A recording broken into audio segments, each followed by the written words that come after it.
Join me, Nana Akwe, for an informative, interactive news programme with a difference. It's fun. No, he didn't say that, Dave.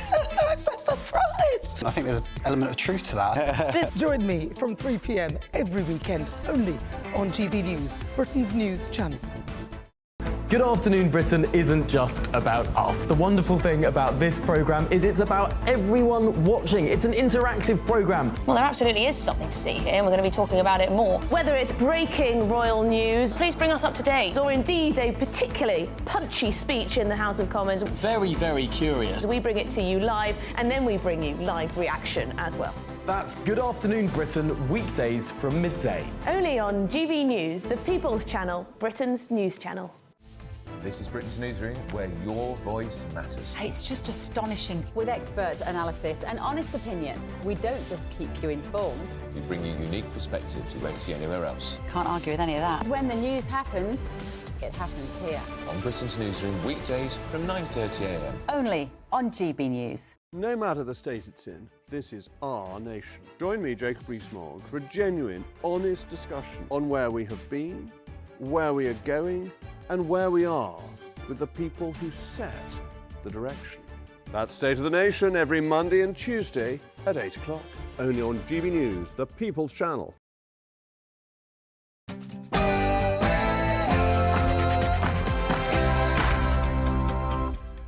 It's 9 p.m. I'm Ben Leo, and boy, is America back. God bless our troops. God bless America. And gentlemen, start your engine. Yes, President Trump bombs 3 Iranian nuclear sites and shows the world who's boss. So, what next? Iran, the bully of the Middle East, must now make peace. If they do not, future attacks will be far greater and a lot easier. America insists they don't want a protracted war. Meanwhile, our own Prime Minister has been made to look a little bit silly. You feel foolish, frustrated that he's not listening? Well, it's clearly a fast-moving situation. Also tonight, do you remember the London takeaway who advertised kebabs online by showing clips of Iranian missiles hitting Israel?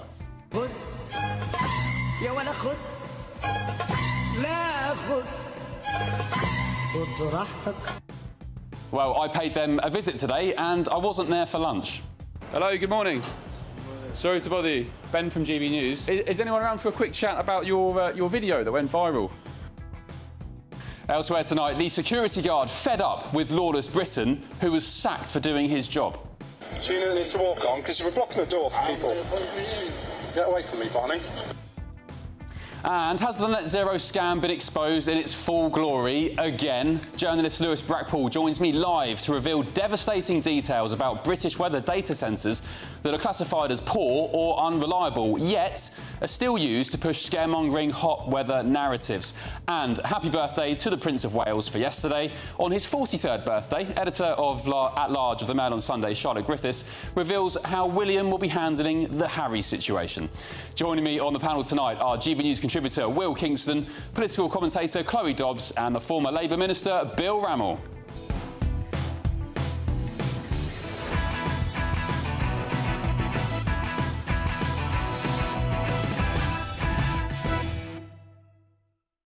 And even BBC presenters have now had enough of denying biological reality. Malcolm Mystery, who was involved in the research, says that the aged, pregnant people, women, and those with pre-existing health conditions need to take precautions. Yes, love it. Well done, Martine. Big show coming up, including the very latest from America's involvement in the Middle East, plus, of course, all of tomorrow's newspaper front pages. First, though, let's get your news headlines with Katie Bowen.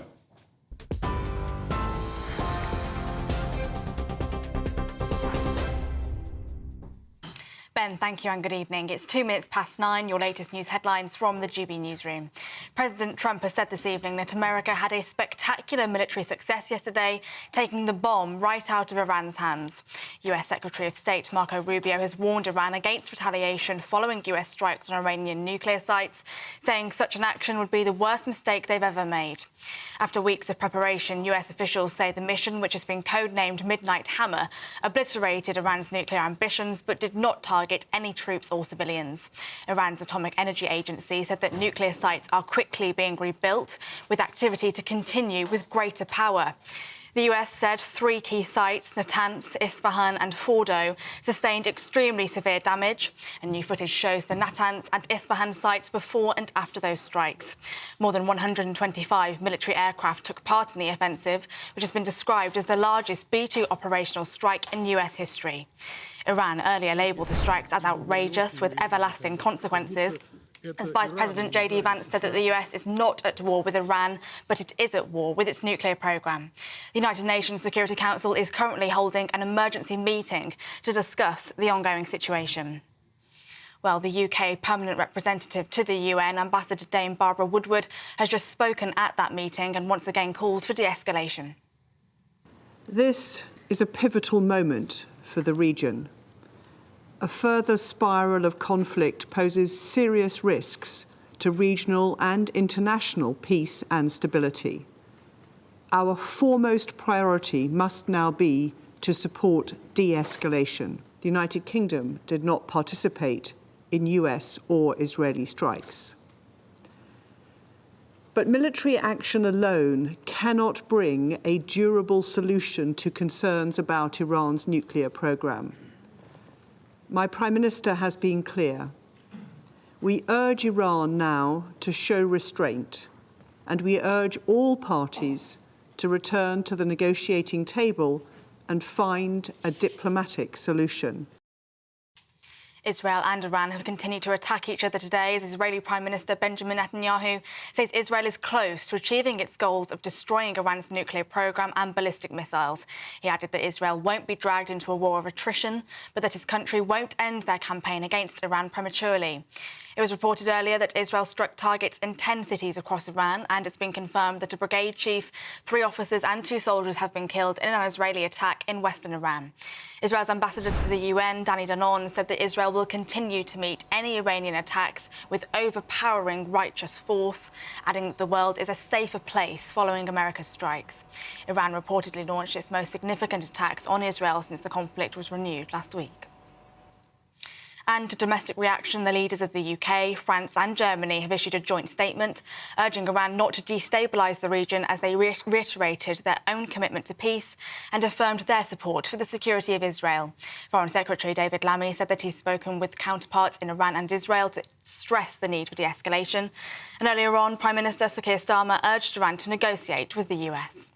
It is important that we now de-escalate the situation, stabilise the region and get the parties back around the table to negotiate. And I've been speaking with international leaders this morning to that end. So I want to reassure the British public that we're doing everything we can to stabilise the situation, to de-escalate the situation and to get to a negotiated outcome. But I'm very clear in my own mind that Iran cannot be allowed to have a nuclear weapon. That is the greatest threat to stability in the region. Those are the latest GB News headlines for now. More in an hour. For the very latest GB News direct to your smartphone, sign up to News Alerts by scanning the QR code or go to gbnews.com/alerts.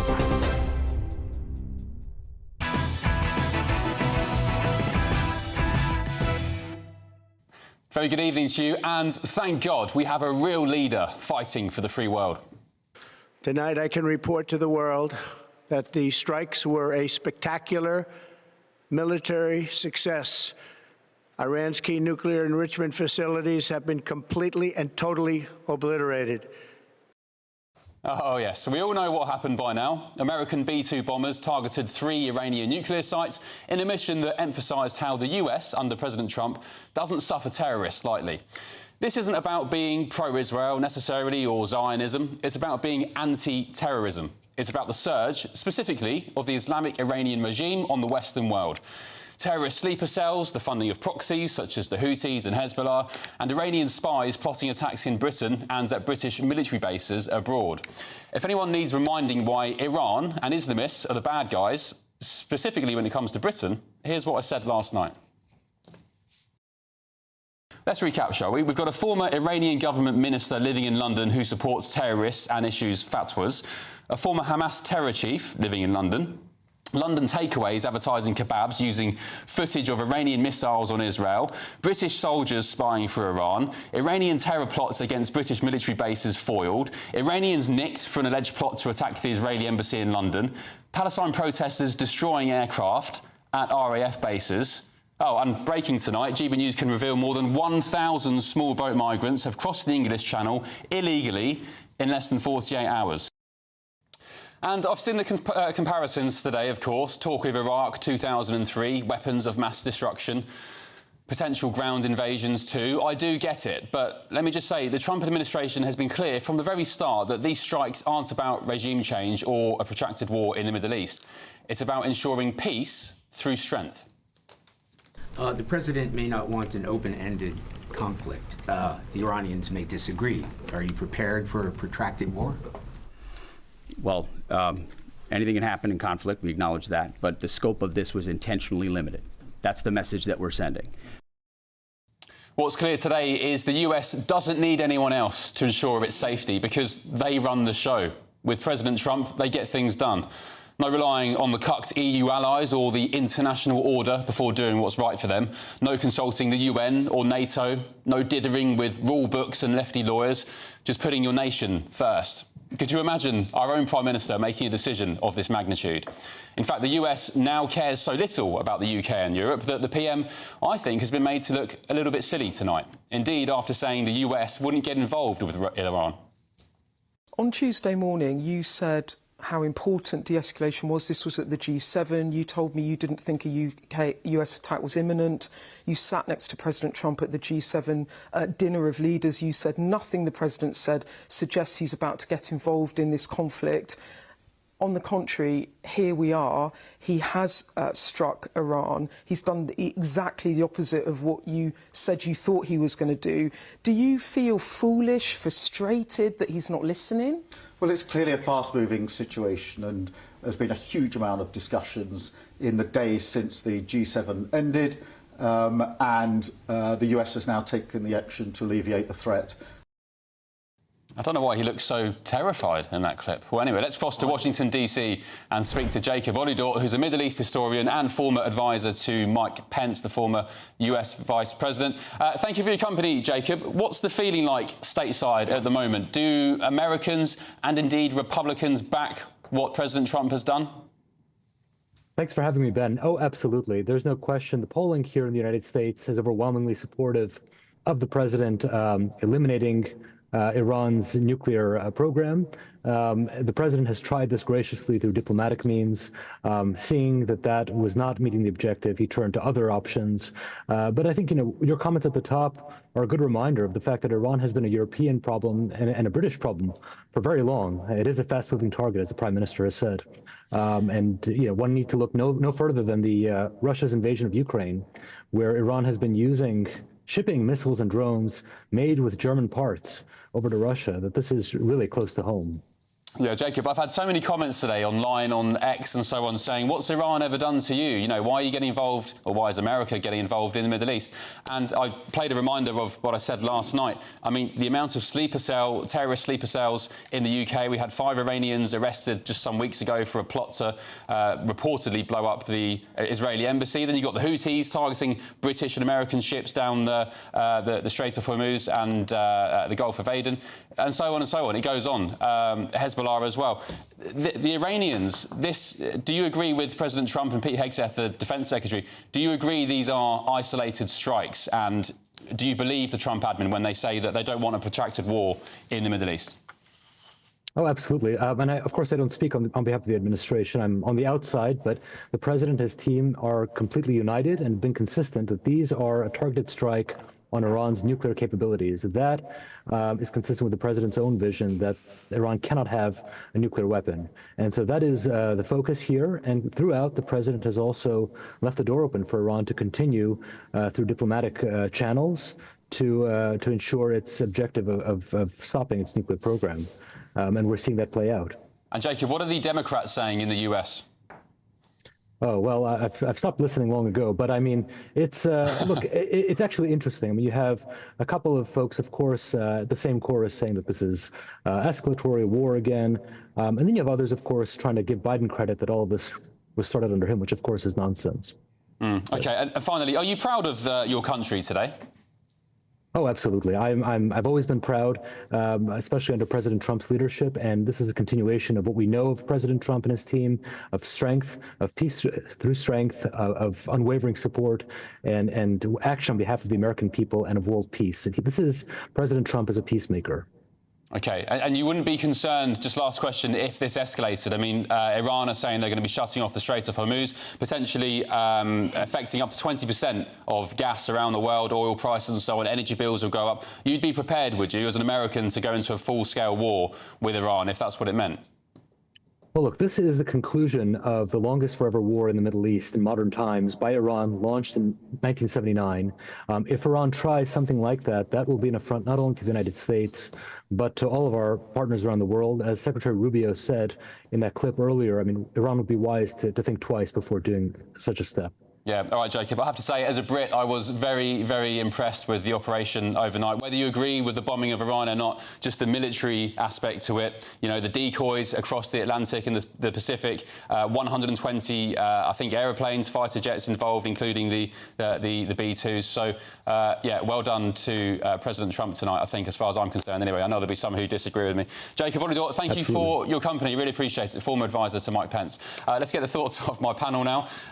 We'll have lots more, actually, on America's attack on Iran throughout the show, but let's get the thoughts of my panel. Will Kingston, Chloe Dobbs and Bill Remmel. Welcome along, panel.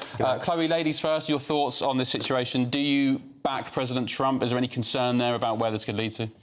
Absolutely, I back President Trump. This was 100% the right thing to do. Iran cannot have a nuclear weapon. A lot of people say, oh, because of mutually assured destruction, if they had one, they wouldn't use it. But let's be clear, this is a fundamentalist regime that glorifies martyrdom. They are happy to die for the cause. If they destroy Israel and wipe it off the map with a nuclear weapon, when they see the response coming back the other way to destroy them, they'll think, great, I'm going to have a great life in heaven and I'll be closer to Allah. So you cannot let them have a nuclear weapon. This had to be done. And yes, there are worries about what's going to happen with global trade and whatnot, but it had to be done. This is preventing World War III and nuclear war, not causing it. Yeah. Will, where does this leave the United Kingdom? Because it seems the UK and Keir Starmer knew nothing about this, or at least wasn't updated.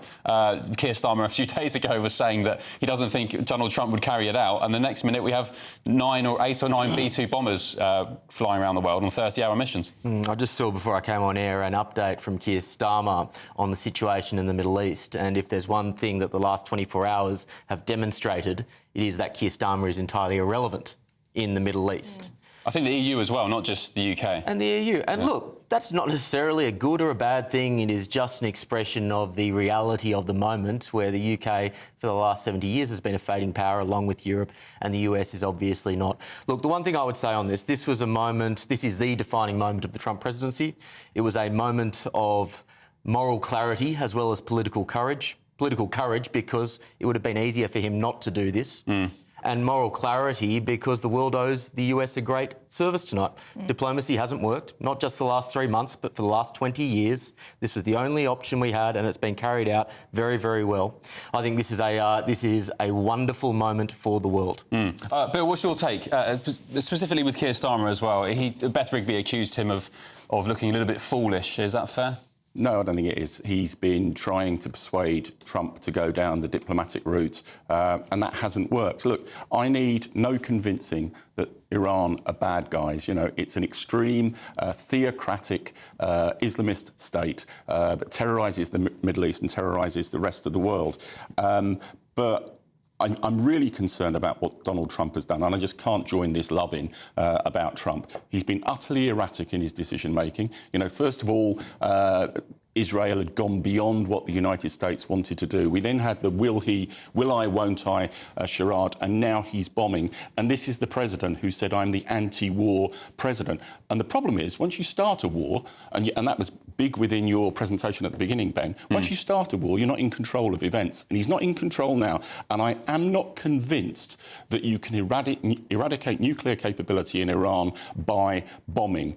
Iran can rebuild. Well, they say they've completely obliterated their nuclear capability. Well, and his chief of staff actually then contradicted what the defence secretary had said and said severe damage, not complete obliteration. And there were photos online yesterday of 36 lorries at the Fordow plant, clearly taking the enriched uranium elsewhere. And the problem with that is, if it hasn't worked, and this is a massive risk that Trump has taken, then the regime is reinforced and their extremism. But is it not though a sign of strength? Even if the nuclear capabilities are still slightly intact and there's a chance that it can be revived, is it not a complete show of force? I was saying to Jacob just then, I was watching in awe of the military capabilities of the United States overnight. I mean, if I was Iran and I saw 8 or 9 B-2 bombers flying around the world on 30-hour missions, 100-odd fighter jets protecting them, refuelling in the air, dropping 2-ton bombs, 3 2-ton bombs on 3 nuclear sites. I mean, I'd be bricking it if I was Iran.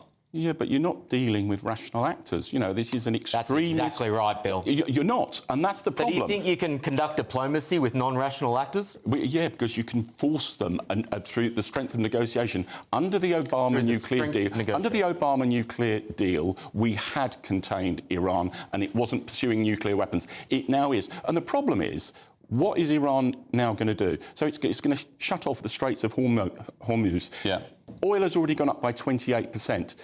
It's going to skyrocket through the roof. And I tell you what, the Straits of Hormuz, we're not the biggest users of it in the West. China are. China. What is China now going to do as a result of this? Right. This is utterly destabilising. All right, talking point done. Bill, the Obama nuclear deal is almost universally recognised as an utter failure. It was one of the main. That's your view, Bill. It was one of the main recognised. sources of investment for the horrors of October 7 that we saw. It possibly would have delayed Iran's nuclear capabilities for a year or two.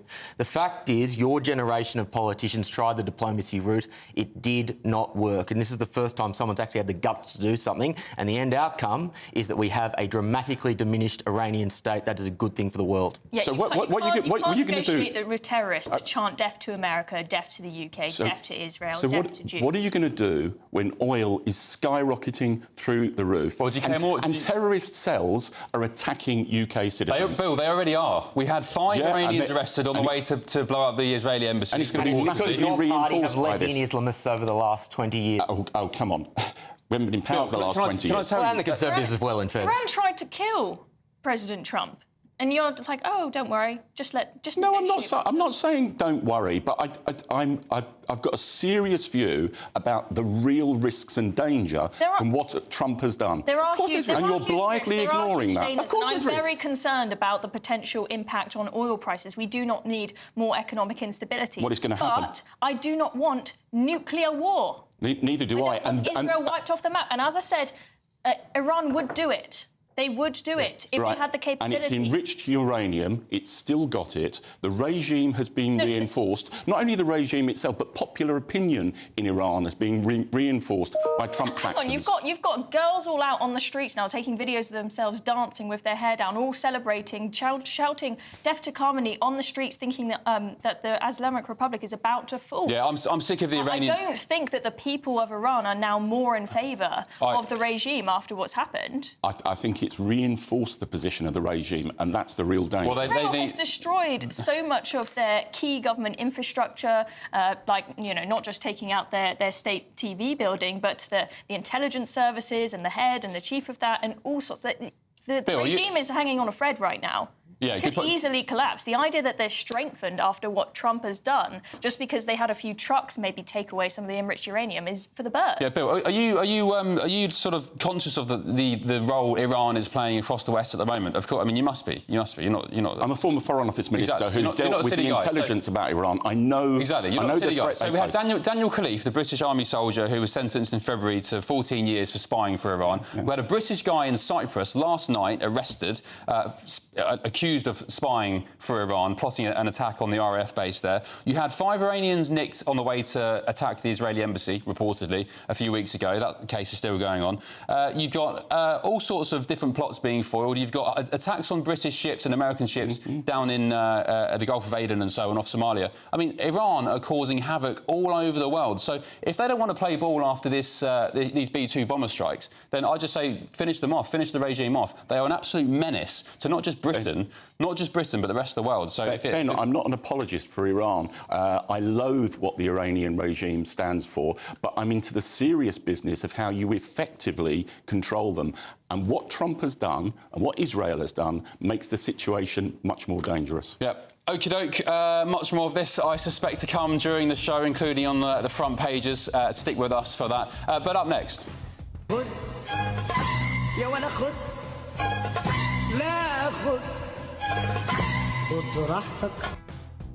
Yeah, and talking of Iran and sort of, you know, sympathy for terrorist groups and so on, I visited the Lebanese grill takeaway that used the footage of Iranian missile strikes on Tel Aviv to promote their restaurant business. No better way to flog kebabs and chicken wraps than by including ballistic missiles, eh? This is Ben Leo Tonight, only on GB News.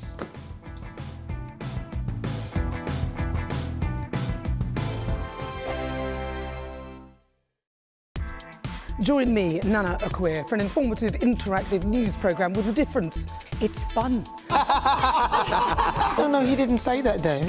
I'm so surprised. I think there's an element of truth to that. Join me from 3 p.m. every weekend, only on GB News, Britain's news channel. Westminster's full of talk, but out here, it's the real world. Am I allowed to talk now? No, that's it. This is where it matters, real people and real lives. That's what politics is all about. In fact, has Trump made a good start?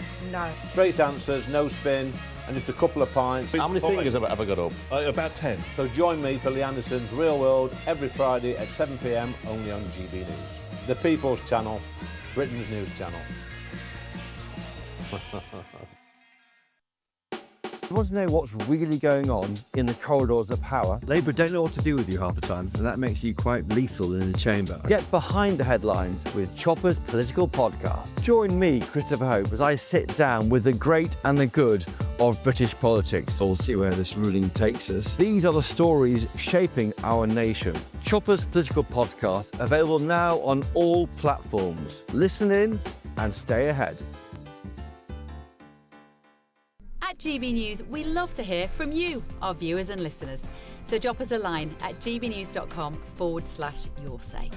There you can talk to each other and also to the presenters live on air. gbnews.com/your say, because GB News is your channel, Britain's news channel. At GB News, we are proud to stand for you, for the Britain you love, for the communities you live in. That's what makes us the fearless champions of Britain. Its voices and its values.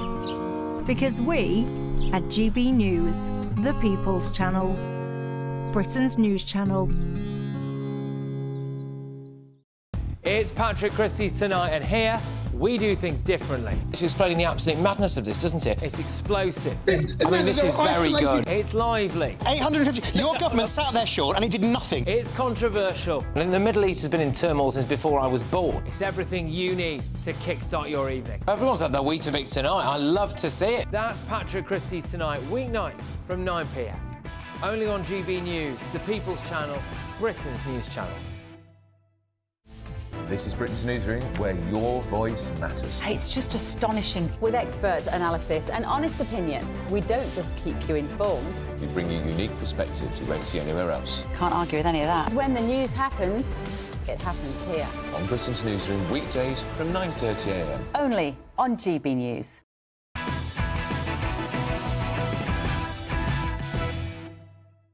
Welcome back to Ben Leo Tonight. Now, I don't know if you remember yesterday, I shared with you the clip of the London takeaway, which was promoting the sale of its kebabs and chicken sheesh wraps and so on, by including clips of Iranian ballistic missile strikes on civilians in Israel. It was a bizarre video which actually went viral, received lots of support from people, indeed, including in the UK, which separately is quite concerning in itself.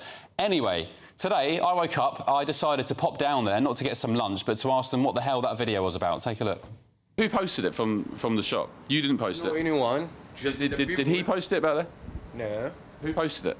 Who runs the account? Ben Leo Tonight. I'm here in North London, where I'm at a kebab house, a takeaway, the Lebanese Grill, which has gone viral online overnight because it advertised its services, selling kebabs, chicken sheesh wraps, chips and so on, using footage of Iranian ballistic missiles hitting civilians in Israel. It's a bizarre video, but even more concerningly, it's received so much support online, indeed from many British people as well. So I'm going to go inside, see who made the video, find out how it got on their TikTok account. Is anyone around for a quick chat about your video that went viral? Yeah. Is this your one?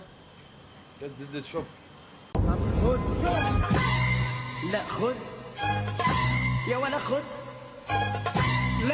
No, you didn't make it. We don't make it. Just some people do this video for us. Oh, okay. It's on your TikTok account. How did it get on the TikTok account? Because I'm just working. The boss is not here. I don't know who do. The boss he do this in their account or someone who bought it there. It's quite a good video. It's well made. You don't know who made it. Yeah, we just make it for photos. No make it for thing, you know. You see the photo, you know. Because it's quite interesting that you're selling kebabs and shish wraps and so on using Iranian ballistic missiles. This video is here in TikTok everywhere. It's in Egypt. It's in here in the different country. Is this your TikTok account? Lebanese Grill. .nw. The Lebanese Grill. So how did it get on your TikTok account? I don't know. Okay. So who posted it from the shop? You didn't post it. Anyone. Did he post it back there? No. Who posted it? Who runs the account? I tell you, the people is coming here, they make the videos for us. Maybe. But it was posted on your account, so they've got access to your account, have they? Yes, that's what I'm telling you. The people they come and just make the video and the food and you make everything and just you put in the account for this. So they've got your username, they've got your password for TikTok, and they uploaded it. That's why. But you don't know who it is. No. And just finally, you don't think there's anything wrong with that video? I don't see anything wrong. Just we see the food, just only this like a fire, and then we see the food. All this. I mean, even if it was a clip of a missile dropping on Iran, and say you were a Jewish food outlet, I mean, I think people are just upset that you're using war and death to sell food. But if you go to the TikTok shop, they see a lot of video only for the food. It's not for the fighting for two countries or different countries. Just we do only the videos for the food. And support Hezbollah. What's your thoughts on Hezbollah? You laugh, but it is your... Yeah, because you're asking me one question, I don't know how can I answer to. Well, Hezbollah, are you Lebanese? This is the Lebanese Grill. Are you Lebanese? Yes, I'm Lebanese, but it doesn't you know, matter if you support someone, if you don't support it, you know? Well, it matters if you support Hezbollah because they're a prescribed terrorist organisation in the UK, so that's why I'm asking you. And the reason I'm asking is because... I don't support anyone, Habib, just supporting my work, supporting my God, that's only. So there we go. Apparently somebody made the video, happened to have their username and password, uploaded it to their TikTok account. He also doesn't think there's anything wrong with the video in the first place and refused to deny that he supports Hezbollah, which is a prescribed terrorist organisation. So there we go. Let's get the thoughts of my panel. Will Kingston, Chloe Dobbs, Bill Remmel.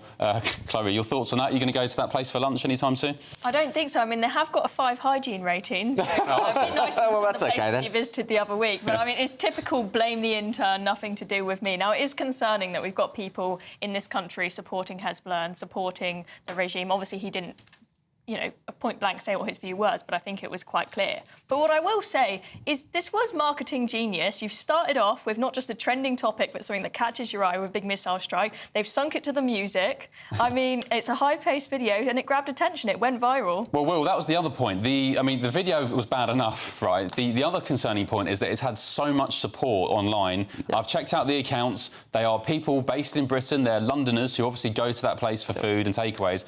People support that. Yeah. Look, I go on GBNews and free speech is my big thing. I argue for free speech every week. I would be a hypocrite if I didn't say that they shouldn't be allowed to do this. At the same time, I think this reveals a deeper and more uncomfortable truth, and that is we are becoming a sectarian society where businesses feel the need to appeal to radical religious groups. Basically, the foreign policy of this country at the moment is dictated by the needs of Labor appealing to 1.5 million Muslims in this country. We are getting to a point where Islamic sectarian politics are dominating the commercial realm and the political realm, and that is terrifying, Ben. Yeah. Bill, Will reckons... Well, your party are pandering to 1.5 million Muslims. If we're doing that, we're not doing it very effectively, because West Streeting agrees with you. Because the government has taken the right decision on these issues. But I found that video sickening.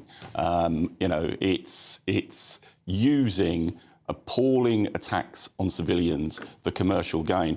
And when you put that alongside what we saw yesterday with the pro-Iranian demonstration with pictures or flags of the supreme leader, I think there is a problem with ill-thinking people on the ultra-left or amongst some communities who ignore the reality. And look, you know, I've made very clear here tonight, I'm concerned about what the United States has done, I'm concerned about what Israel has done, but I have no truck for the Iranian regime. This is a regime that forces women to wear face veils. This is a regime that kills gay people. And that's why Bill, this is a direct byproduct of the multicultural ideology that your party has infected this country with. But also just a self-hatred of the West that's been growing in Well, this they go country. hand in hand. You've got these people supporting a regime that literally says death to the West, death to America, death to Europe. They're just wishing for their own destruction. And then also at the pro-Palestine march on Saturday, it was mad that they put the pro-Iran protest with the pro-Palestine protest, and you've got people holding up a sign with Khamenei saying, be on the right side of history.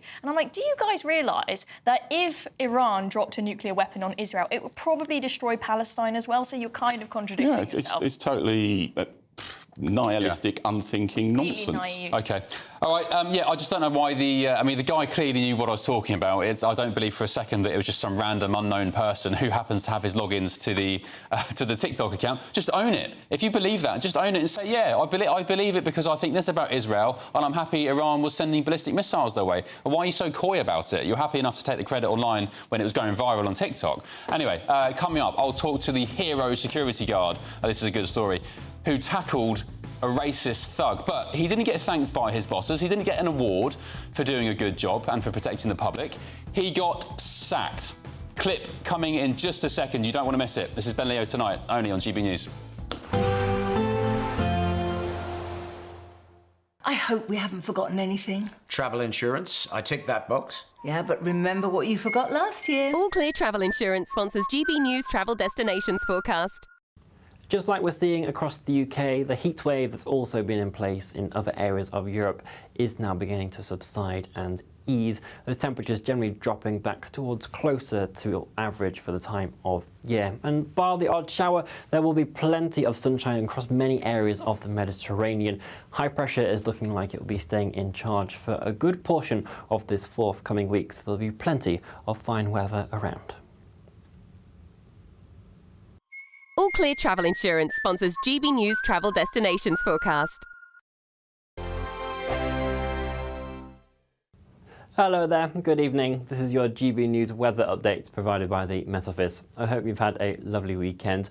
We are transitioning into next week on a showery theme. We'll continue to see them spread their way in from the west and steadily push eastwards throughout this forthcoming night. There is a chance that many of us could catch one of those showers at some point. The heaviest of those will be up towards northwestern regions. They're pushing in on quite a brisk breeze, and that is heralding in some fresher conditions as well. So compared to the humid and muggy nights we've seen of late, tonight should hopefully be a touch more comfortable for sleeping for many of us. Those winds, though, will be quite strong at times tomorrow, particularly for the Northern Isles, where they could reach gale strength gusts at times, with some longer spells of rain pushing through here.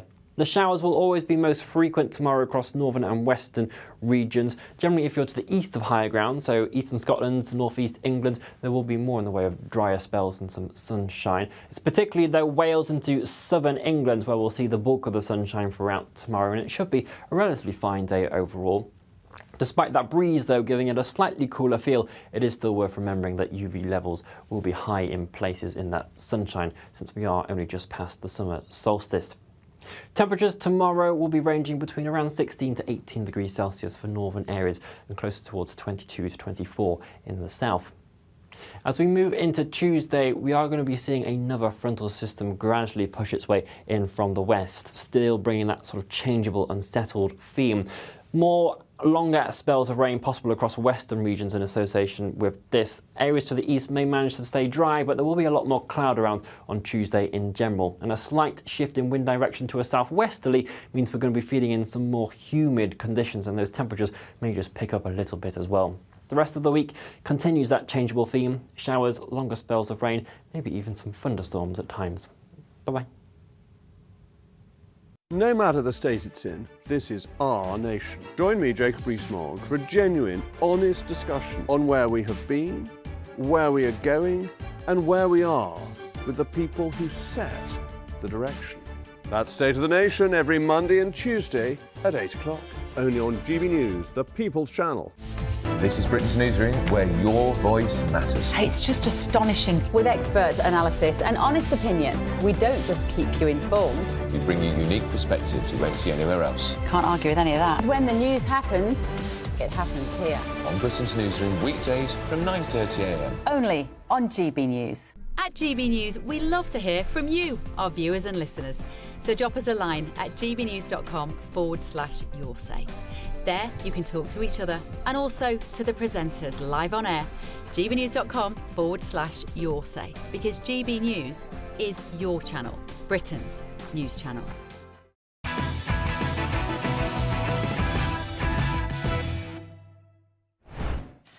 Welcome back to Ben Leo tonight. Some breaking news very quickly before we move on. The Prime Minister, Sir Keir Starmer, has spoken with the President of the United States, Donald Trump, this evening. A statement from number 10 Downing Street read, "The leaders discussed the situation in the Middle East and reiterated the grave risk posed by Iran's nuclear programme to international security.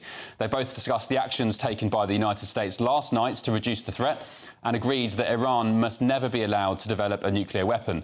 They discussed the need for Iran to return to the negotiating table as soon as possible and to make progress on a lasting settlement. They also agreed to stay in close contact in the coming days." There we go. The PM has spoken to Donald Trump tonight. Now, let's move on to the story of the hero security guard who was sacked for doing his job. Yes, Wayne Price stopped a racist thug coming back into a shop that he'd already smashed up. But instead of being praised and being rewarded for doing a good job, he lost his job and, even worse, was charged with assault after a bystander complained about his use of force. Fortunately, Wayne was cleared by magistrates in just 30 minutes, but he didn't get his job back, and indeed he suffered a bit of a harsh time to his reputation. Here's what happened in Worcester last September. Right, Barney, can we just move away from the door so can you let people in and out, yeah? No. Come on. Move. Leave me alone. Go away from me. Go and make it off smack you in. Sorry? Go away from me, I'll smack you in the end. I'm going to wait here. So you needs to walk on because you were blocking the door for people. Get away from me, Barney. Barney. Get away from me. Get away from me, Barney. I've warned you once. I will not warn you again. Get back. Get back. Get back, Barney. And that was it. Well, I'm delighted to be joined by Wayne Price now. Wayne, thanks for your company. Look, first off, congrats on being cleared by magistrates, but it hasn't come after, or it has come rather after, a torrid time where you've lost your job, you lost your door licence, is it with the SIA, and you've had to go and find a job in a completely separate industry, which I guess you're probably not too happy with. Just tell us how you're feeling and how that fateful day happened. Thanks for having me on, Ben. It's been the hardest 9 months of my life, really. You thought you're doing right. You lost your job. I've had my CCTV licence, my door supervisor licence suspended. I was charged and taken to court, all of which for doing my job. And like I said, like trying to do a good thing, and it's been turned into a negative thing. And like I said, it's just been hell for the past 9 months. So who threw you under the bus, Wayne? Was it the police? Was it your employer? Did you get any support from your employer? It was a bit of a mixture, really. So I was under investigation after the incident had happened, and then at the time bids were in a ballot.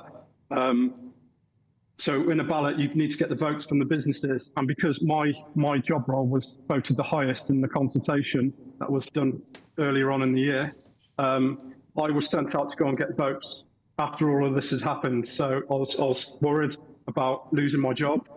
And my employer knew this, but I'm just disappointed with the way it's crossed the threshold to actually go to court after watching the footage. You'd think that it'd just be a case of, no, that is self-defence. I acted within the SIA guidelines and I used common law to self-defend myself.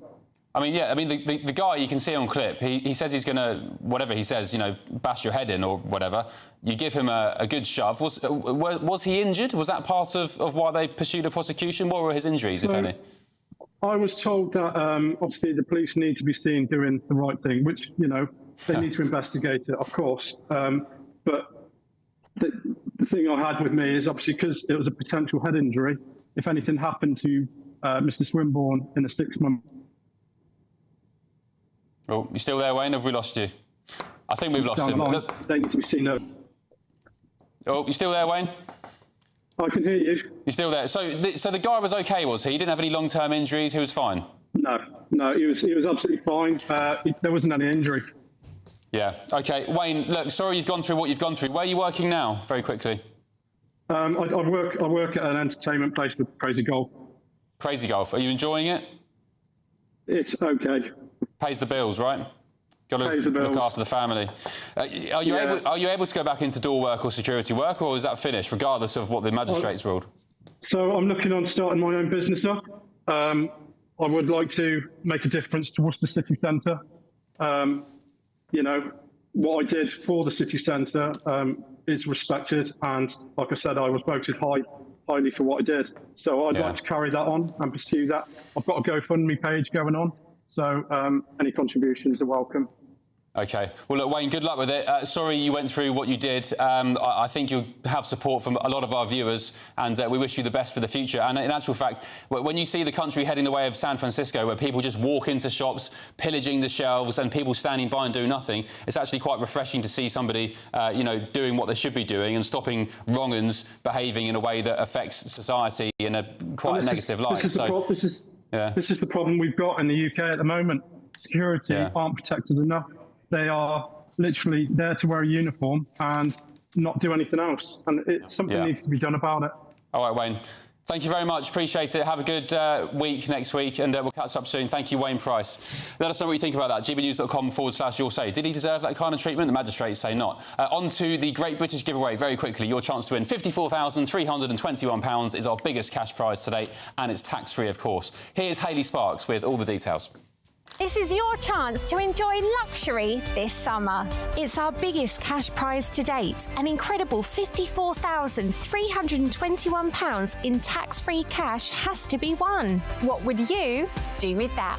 With all of that cash, you could just chill out, treat yourself and indulge in the finer things in life, somewhere like here, Downhall Hotel and Spa. You really could win the cash giveaway of the summer. Go on, treat yourself. For another chance to win £54,321 cash, text cash to 63225. One entry costs £2.50 plus one standard network rate message. Or text bonus to 63225. 5 entries cost £5 plus one standard network rate message. Go to gbnews.com/win. Entries start at £2.50. Call 0903 686 3232. Calls cost £2.50 plus your network access charge. Or post your name and number to GB14 PO Box 8690 Derby DE1 9TT. UK only. Entrance must be 18 or over. Lines close at 4 p.m. on the 1st of August. Please check the closing time if listening or watching on demand. Good luck. Good luck to you on that. A few of you asking where that situation was with Wayne, the security guard. It was in Worcester. Yeah, Worcester. Right, coming up, do we have even more proof that the drive to net zero is completely pointless? There is definitive proof that the Met Office's figures on climate data are totally unreliable. Back in a tick. Welcome back to Britain's Newsroom with Andrew and Beth. Hello, everyone. Patrick Christie is here. I'm Michelle Duke, Britain's News Channel.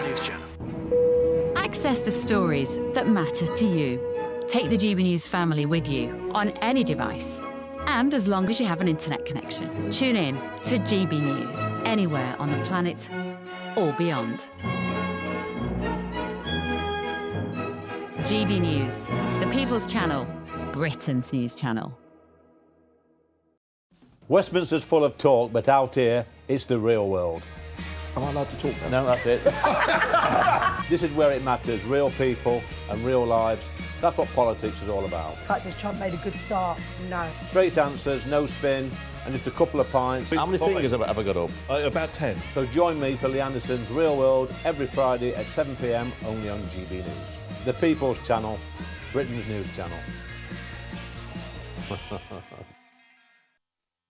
You want to know what's really going on in the corridors of power? Labour don't know what to do with you half the time, and that makes you quite lethal in the chamber. Get behind the headlines with Chopper's political podcast. Join me, Christopher Hope, as I sit down with the great and the good of British politics. We'll see where this ruling takes us. These are the stories shaping our nation. Chopper's political podcast, available now on all platforms. Listen in and stay ahead. Exciting news. Every Friday, my Patrick Christie's Tonight Show is going to have a twist to it. We're welcoming some special guests. You. That's right, on Fridays I'm going to be doing my show in front of a live studio audience because this show is about you and what you have to say. It's going to be the same big debates, same big topics, same big opinions, but every Friday night at 9 p.m. you are invited to come on down to Patrick Christie's Tonight to be a part of the action. Only on GB News, the People's Channel, Britain's news channel. Hi, I'm Michelle Dewberry and my show is your opportunity to cut through all the noise and dive in headfirst to some robust debates. Ideas clash. Situation, isn't it? No, because the failure is you're deliberately avoiding my point. Nothing's held back. And if you think this is the end of it, wait for more. And we do not shy away from the difficult stuff. Sometimes I want to shake people and say, if only you understood. So join me on Jubes & Co. weeknights at 6 p.m. only on GB News, Britain's news channel. Good Afternoon Britain isn't just about us. The wonderful thing about this programme is it's about everyone watching. It's an interactive programme. Well, there absolutely is something to see here, and we're going to be talking about it more. Whether it's breaking royal news, please bring us up to date. Or indeed a particularly punchy speech in the House of Commons. Very, very curious. We bring it to you live, and then we bring you live reaction as well. That's Good Afternoon Britain, weekdays from midday. Only on GB News, the People's Channel, Britain's news channel.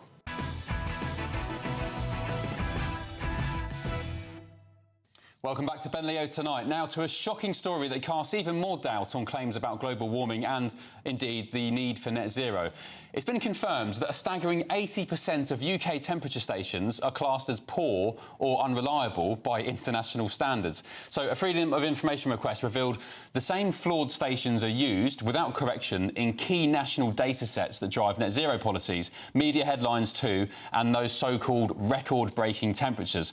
Journalist Lewis Brackpool is the man behind the Freedom of Information request, and he joins me now to tell us more. So, Lewis, in a nutshell, basically, we've got duff data centres which aren't recording temperatures properly, yet the same data is being used to form net zero policy, create all these media headlines, and indeed scaremongering about the weather or the climate. That's correct. Firstly, Thank you very much for having me on, Ben. It's good to see you. Good to see you, mate. So these stations form the foundation of the UK's official climate data. So they feed into the national data sets like HAD UK Grid, which directly influence things such as the government net zero policy decisions, media headlines. We keep seeing record-breaking heat waves. So last month I submitted an FOI to try and figure out how reliable is this data? Could it be justifiable to use this kind of data set to justify the climate headlines and net zero policy? And like you mentioned, it revealed that over 80% are considered class 4 and 5, which is deemed unreliable or poor. Now, it's ridiculous. It's absolutely insane to see that the UK has nearly around sort of 388 active temperature stations across each countries. And like you mentioned, it's graded by the World Meteorological Organization, or the WMO, from class 1 to being ideal, all the way down to class 5, which is obviously very poor. So to read over 80.2% is this staggering figure. On top of that, not to like dig the hole even deeper, but the Met Office actually responded after I asked about audits, because let's say that there's a majority being poor and unreliable. You still need to have audits to make sure that, is anything being done about this? And when I asked this, they concluded that they've conducted no internal audits or reviews of how these poor stations affect the long-term climate trends. So when I followed up and asked about these class 4 and 5 stations being used in these data sets, whether they're adjusted or weighted or excluded, the Met Office just refused to answer. So is it unreliable? In my opinion, absolutely so. And to see it being told back to you by the Met Office is just staggering. So we don't know if they're doing anything about it. We just don't have an answer. We've got duff weather sensors. This was over a period of 10 years. So this is from 2015 to now. So whether or not before that it's been like this is mystifying. I had to, of course, narrow in the FOI, because if I'd done a broad sort of question from 2015 or before that, they might have, of course, rejected it outright. So I had to narrow the scope. Lewis, I was just talking to Chloe Dobbs about this during the break, and she wasn't as impressed or concerned as I am. Chloe, do you want to tell Lewis what your issue is? Yeah, I mean, my concern here is, correct me if I'm wrong, but the impression I get from your analysis of this is the stations are unreliable. Therefore, the prediction or the stories saying how much the temperature has risen are overestimated. I mean, I would presume if something is unreliable, that sometimes it's going to overestimate the temperature and sometimes it's going to underestimate it. So, yes, we should address the unreliability, but how does that translate to it meaning that climate emergency is exaggerated? Yeah, Lewis?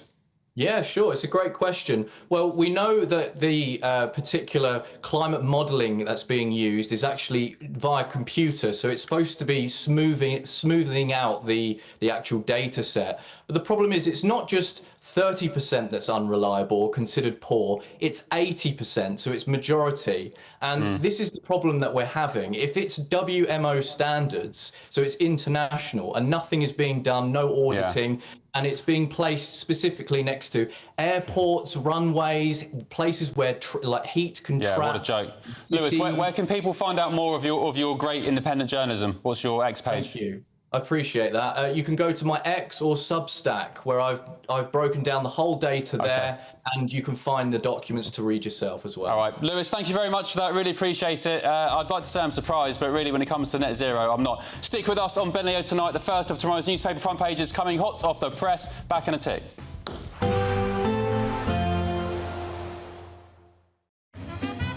A positive outlook through the night will power through to a bright day ahead. Boxed Home Battery Storage, sponsors of weather on GB News.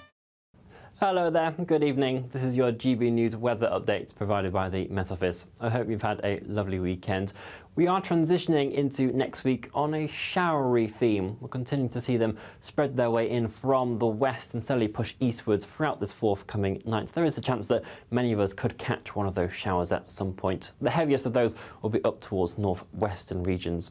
They're pushing in on quite a brisk breeze, and that is heralding in some fresher conditions as well. So compared to the humid and muggy nights we've seen of late, tonight should hopefully be a touch more comfortable for sleeping for many of us. Those winds, though, will be quite strong at times tomorrow, particularly for the northern Isles, where they could reach gale strength gusts at times, with some longer spells of rain pushing through here. The showers will always be most frequent tomorrow across northern and western regions. Generally, if you're to the east of higher ground, so eastern Scotland, northeast England, there will be more in the way of drier spells and some sunshine. It's particularly, though, Wales into southern England where we'll see the bulk of the sunshine throughout tomorrow, and it should be a relatively fine day overall. Despite that breeze, though, giving it a slightly cooler feel, it is still worth remembering that UV levels will be high in places in that sunshine, since we are only just past the summer solstice. Temperatures tomorrow will be ranging between around 16 to 18 degrees Celsius for northern areas and closer towards 22 to 24 in the south. As we move into Tuesday, we are going to be seeing another frontal system gradually push its way in from the west, still bringing that sort of changeable, unsettled theme. More longer spells of rain possible across western regions in association with this. Areas to the east may manage to stay dry, but there will be a lot more cloud around on Tuesday in general. And a slight shift in wind direction to a southwesterly means we're going to be feeding in some more humid conditions, and those temperatures may just pick up a little bit as well. The rest of the week continues that changeable theme. Showers, longer spells of rain, maybe even some thunderstorms at times. Bye-bye. A positive outlook through the night will power through to a bright day ahead. Boxed Home Battery Storage, sponsors of weather on GB News. £54,321 in totally tax-free cash could make your year the best yet. How would you react if you got that winning call? Oh my God, I'm going to cry. Oh my God. Thank you. You weren't expecting to get that call today, were you? No, I wasn't. For another chance to win £54,321 cash, text cash to 63225. One entry costs £2.50 plus one standard network rate message. Or text bonus to 63225. 5 entries cost £5 plus one standard network rate message. Go to gbnews.com/win. Entries start at £2.50. Call 0903 686 3232. Calls cost £2.50 plus your network access charge. Or post your name and number to GB14 PO Box 8690 Derby DE1 9TT. UK only. Entrance must be 18 or over. Lines close at 4 p.m. on the 1st of August. Please check the closing time if listening or watching on demand. You want to know what's really going on in the corridors of power? Labour don't know what to do with you half the time, and that makes you quite lethal in the chamber. Get behind the headlines with Chopper's political podcast. Join me, Christopher Hope, as I sit down with the great and the good of British politics. We'll see where this ruling takes us. These are the stories shaping our nation. Chopper's political podcast, available now on all platforms. Listen in and stay ahead. In the GB Newsroom, we bring you the news as it happens. With our team of dedicated journalists across the UK, we're ready to keep you up to date with what's happening every half an hour, every single day. Bulletins here on GB News, the People's Channel, Britain's news channel. This is Britain's Newsroom, where your voice matters. It's just astonishing. With expert analysis and honest opinion, we don't just keep you informed. We bring you unique perspectives you won't see anywhere else. Can't argue with any of that. When the news happens, it happens here. On Britain's Newsroom, weekdays from 9:30 a.m. Only on GB News. Hi, I'm Michelle Dewberry, and my show is your opportunity to cut through all the noise and dive in headfirst to some robust debates. Ideas clash. Situation, isn't it? Because the failure is... You're deliberately avoiding my point. Nothing's held back. And if you think this is the end of it, wait for more. And we do not shy away from the difficult stuff. Sometimes I want to shake people and say, if only you understood. So join me on Jubes & Co. weeknights at 6 p.m. only on GB News, Britain's news channel. No matter the state it's in, this is our nation. Join me, Jacob Rees-Mogg, for a genuine, honest discussion on where we have been, where we are going, and where we are with the people who set the direction. That's State of the Nation every Monday and Tuesday at 8 o'clock, only on GB News, the People's Channel.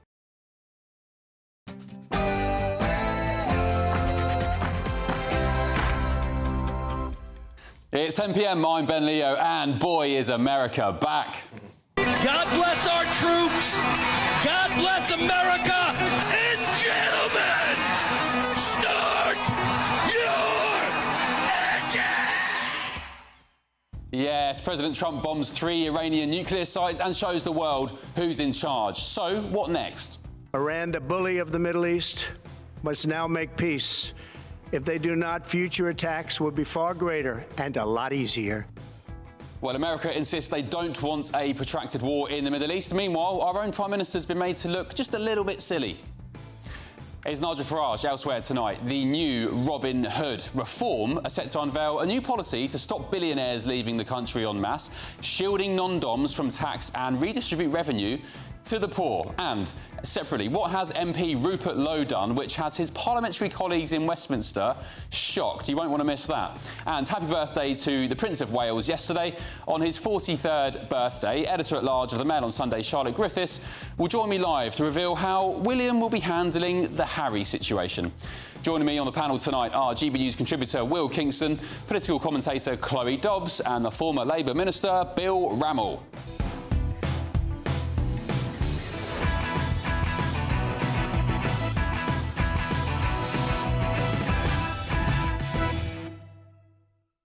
And even the BBC have now had enough of denying biological reality. Malcolm Mystery, who was involved in the research, says that the aged, pregnant people, women, and those with pre-existing health conditions need to take precautions.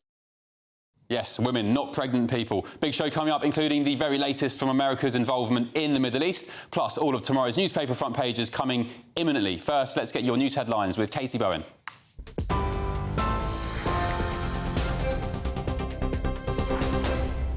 Your latest news headlines from the GB newsroom. President Trump has said this evening that America had a spectacular military success yesterday, taking the bomb right out of Iran's hands. US Secretary of State Marco Rubio has warned Iran against retaliation following US strikes on Iranian nuclear sites, saying such an action would be the worst mistake they've ever made. After weeks of preparation, US officials say the mission, which has been codenamed Midnight Hammer, obliterated Iran's nuclear ambitions but did not target any troops or civilians. Iran's Atomic Energy Agency said that nuclear sites are quickly being rebuilt, with activity to continue with greater power. The US said 3 key sites, Natanz, Isfahan and Fordo, sustained extremely severe damage. And new footage shows the Natanz and Isfahan sites before and after those strikes. More than 125 military aircraft took part in the offensive, which has been described as the largest B-2 operational strike in US history. Iran earlier labelled the strikes as outrageous, with everlasting consequences. As Vice President J.D. Vance said that the US is not at war with Iran, but it is at war with its nuclear programme. The United Nations Security Council is currently holding an emergency meeting to discuss the ongoing situation. Well, the UK permanent representative to the UN, Ambassador Dame Barbara Woodward, has just spoken at that meeting and once again called for de-escalation. This is a pivotal moment for the region. A further spiral of conflict poses serious risks to regional and international peace and stability. Our foremost priority must now be to support de-escalation. The United Kingdom did not participate in US or Israeli strikes. But military action alone cannot bring a durable solution to concerns about Iran's nuclear programme. My Prime Minister has been clear. We urge Iran now to show restraint, and we urge all parties to return to the negotiating table and find a diplomatic solution. Israel and Iran have continued to attack each other today as Israeli Prime Minister Benjamin Netanyahu says Israel is close to achieving its goals of destroying Iran's nuclear programme and ballistic missiles.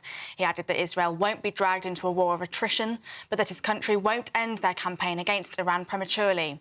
It was reported earlier that Israel struck targets in 10 cities across Iran, and it's been confirmed that a brigade chief, 3 officers and 2 soldiers have been killed in an Israeli attack in western Iran. Israel's ambassador to the UN, Danny Danon, said that Israel will continue to meet any Iranian attacks with overpowering righteous force, adding that the world is a safer place following America's strikes. Iran reportedly launched its most significant attacks on Israel since the conflict was renewed last week.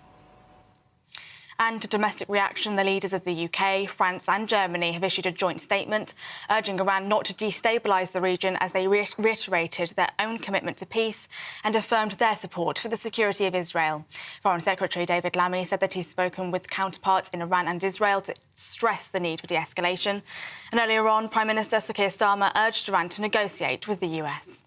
It is important that we now de-escalate the situation, stabilise the region and get the parties back around the table to negotiate. And I've been speaking with international leaders this morning to that end. So I want to reassure the British public that we're doing everything we can to stabilise the situation, to de-escalate the situation and to get to a negotiated outcome. But I'm very clear in my own mind that Iran cannot be allowed to have a nuclear weapon. That is the greatest threat to stability in the region.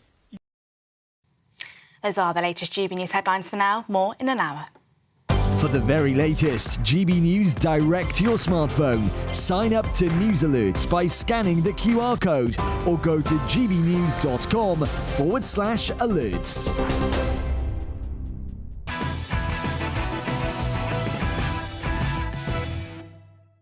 All right, welcome back to Ben Leo Tonight. It's nearly 24 hours since the world heard Donald Trump announced the US had successfully bombed Iran. Strikes were a spectacular military success. Iran's key nuclear enrichment facilities have been completely and totally obliterated.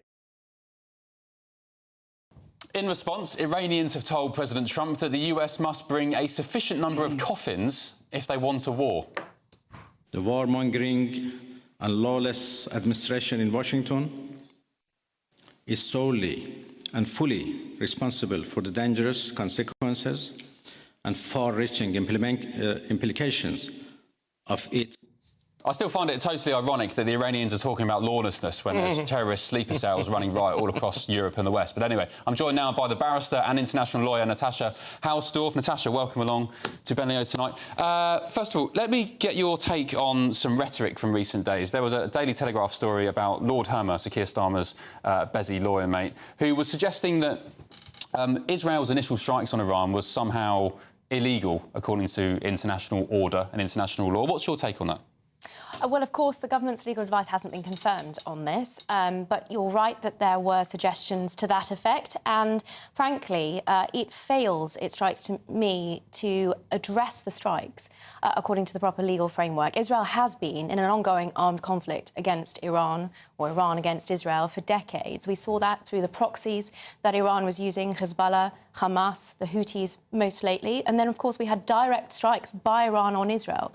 So this ongoing armed conflict renders a very different legal analysis which is required. It means that Israel is permitted to strike any military targets as long as it complies with the laws of armed conflict in terms of necessity, precaution, proportionality and distinction. There's no suggestion that it has not done so. It's going after military targets. And by that token, America is entirely lawfully permitted to assist Israel in that self-defence exercise in this ongoing armed conflict, if it's called upon to do so, the doctrine of third-party defence. There was, of course, rhetoric from the Iranians today. We just saw a clip there saying that it was lawless behaviour from the United States, that it was illegal in nature. What's your response to that? I mean, I can probably guess. I think they wrote a letter. I've just seen that they've written a letter to the Americans protesting this and sent it, I think, via their Swiss representative. I mean, it is extraordinary that Iran now seems to care about international law, having been one of the biggest, if not the biggest, certainly state sponsor of terrorism, the biggest lawbreaker around. This is the contrary. It is, in fact, upholding public international law, making sure that there is stability, certainty brought back to the region, avoiding the war that we hear so many people warning against. This sort of strike against the world's most significant state sponsor of terrorism is all about re-establishing good order in the Middle East and protecting, of course, Western interests alongside that too. Can I ask you very quickly, if the US ends their involvement there, can Israel continue this alone? Or does Israel need the United States? Well, the general consensus has been that what Israel required were these bunker-busting bombs that were deployed last night on these deep, embedded nuclear sites. They were embedded by the Iranians deep underground to prevent Israel from accessing them. So that seems to have been accomplished, if we're to believe what the President has said in these press releases and these press conferences. On that basis, Israel is continuing to strike against the ballistic missile installations, the launchers that Iran has been using. And let's be clear, while Israel is going after these military targets, what we have seen from Iran is a continued targeting of civilian areas within Israel. We've seen residential complex after residential complex and hospitals being struck by these ballistic missiles, those very few that do manage to penetrate through Israel's missile defence system. And therein you have a perfect illustration, unfortunately, of the law-abiding versus the law-breaking. Yeah, and I think on the very first night of the conflict, there were 5 Ukrainian refugees who were killed in one strike. Was it in eastern Jerusalem? I can't remember. Maybe Tel Aviv. Bill, you had a question? No, I mean, I've made clear my view that I think the Israeli actions and the US actions are dangerous and are actually going to reinforce the Iranian regime. But I actually agree with Natasha about the legalities of the situation. I think there is a right under international law in terms of self-defence for both Israel and the United States. Under successive governments, advice from the Attorney General is secret because governments have to be able to get that confidential. Why is it being leaked then? Well, I think it's being leaked by somebody who's got a partisan position, and I bet your bottom dollar it's selective leaking of the advice. And I don't believe that the Attorney General is actually ultimately advising that the action is illegal. I think the broader problem, though, is the rhetoric that we've been hearing, the lack of support, unfortunately, for Israel already last week from from the government simply has served to encourage the Islamic regime in Iran. I'm hopeful, and one of the reasons I'm particularly optimistic about recent developments is that quite apart from re-establishing security for the West, let's not forget the Ayatollahs have always said death to America, death to Israel, and with that, I'm sure they include the UK as well. They do. But the critical aspect of, the optimism that I see here is for the Iranian people. They have suffered for over 40 years under this diabolical, oppressive regime that tortures and executes dissidents, that prevents freedom for its people. And now there's a real opportunity, because the regime has been so dramatically weakened by these strikes against its military installations, that the people may have an opportunity to take advantage of that and finally overthrow them. Yeah, great point. Can I just... I want to pose something to you. So I've been not because I'm a warmonger or a war hawk, I'm absolutely against war and killing, but unless it's kebab shop owners. Yeah, and until it's necessary, right? So I've been praising America today for their strength and Donald Trump's leadership and so on and so on. And it's not because I'm particularly pro-Israel or I'm a massive Zionist or whatever. It's because I'm anti-terrorism. I just don't like the Iranian regime. I know a lot about what they do, particularly in the UK, more so than maybe other people because of contacts I have. I know what they get up to and I know the threat they pose. Yet today I've received so much abuse, asking me how many shekels am I getting paid, when's my next paycheck coming from the Jews and so on. What's that about? It's seeking to silence reasonable debate and reasonable views on these issues, and it's a very, very broad problem. It exists, unfortunately, in a lot of the media coverage, not just of what we've seen between Israel and Iran, but, of course, everything over the last 20 months between Israel and the Gaza Strip. So much of the media is falling into Hamas propaganda, and it seems willingly. Journalistic integrity has gone out of the window. People are willingly self-censoring because of the fear of what internationally prescribed terrorist organisations like Hamas, like Hezbollah, like the IRGC will do to journalists if they report the truth. And that fuels the kind of public backlash, I think, that you're referring to. It means that we have a general public that is desperately misinformed about the realities and that jump on this bandwagon to suggest that Western interests here, which Israel is defending, are not worth protecting. Well? Natasha, I don't want to denigrate your profession, and if I do, I promise you it's Bill's party's fault, not your fault. But it feels to me like this government continuously uses international human rights law as an excuse to put the British people second, whether it be these ridiculous asylum seeker cases, whether it be on the Middle East. Do you think that international human rights law is just used as an excuse by this government to actually not solve problems? I actually don't think it's a fair representation of what the law says. I think, and we're speaking generally here, of course... I generally do, yeah. In the most part, this is a misrepresentation, even a weaponisation of international law to pursue a political agenda. We are seeing this across the board. Everything that we've witnessed at the ICC and the ICJ against Israel, these are the international courts that sit in The Hague, and against individual Israelis, including the Defence Minister, former Defence Minister Yoav Gallant, the Prime Minister Benjamin Netanyahu, acting outside of jurisdiction, outside of the proper application of international law. That is part and parcel of this lawfare agenda, which is being used to justify this very anti-Western, anti-Israel, frankly, anti-liberal democratic values approach. So I would speak somewhat in defence of real international law and say, actually, properly applied, it doesn't justify these extreme positions that are being presented one bit. Bill, you've been shaking your head a little bit there. What are you disagreeing with? I'm disagreeing. Look, I'm a long-standing supporter of the State of Israel, and I think they had absolutely every right to defend themselves after October the 7th, 2023. But I think there is a very widespread view, forget journalism, amongst ordinary people that the self-defence has been disproportionate. And when you have 50,000 women, children and men who've been killed, when you have members of the Israeli government saying that they want to use starvation as a military tactic, I think that's unacceptable, and I think most people believe it's unacceptable. So I think it's really important to have the opportunity now to disabuse the general public of those sorts of canards, especially when we're looking at this canard of starvation. Because if you actually look at the figures of aid that Israel has facilitated into the Gaza Strip over the last 20 months, the opposite is demonstrable, that more aid than is required by the Gaza population has been facilitated in the Gaza Strip. And this is published on the COGAT website. I see you're shaking your head. But this is the kind of publicly available information which simply isn't put out across the media. What the media are reporting are indeed these false casualty figures by Hamas that have been demonstrated by statisticians. Well, the Lancet gives a bigger death casualty figure than does the Hamas What Health you're referring Authority. to is, in fact, a letter that was written to the Lancet, which is fantastical and has, in fact, been robustly responded to by my organisation, UK Lawyers for Israel, on the basis of the actual data. The reports that the Lancet letter, not an article, it's very different because it's not been through peer review, are based on IPC reports that have been proven to be demonstrably false because they have been based on partial information, i.e. UN statistics on aid going in, which only counts the aid that the UN is distributing. That's less than 30%. So Natasha, what's your estimate on this show who's done their homework? Killings that have taken place? I have two questions at once, sorry. Oh, no, I was just saying, isn't it wonderful to have someone on this show who knows what they're talking about? Well done, Natasha, go on.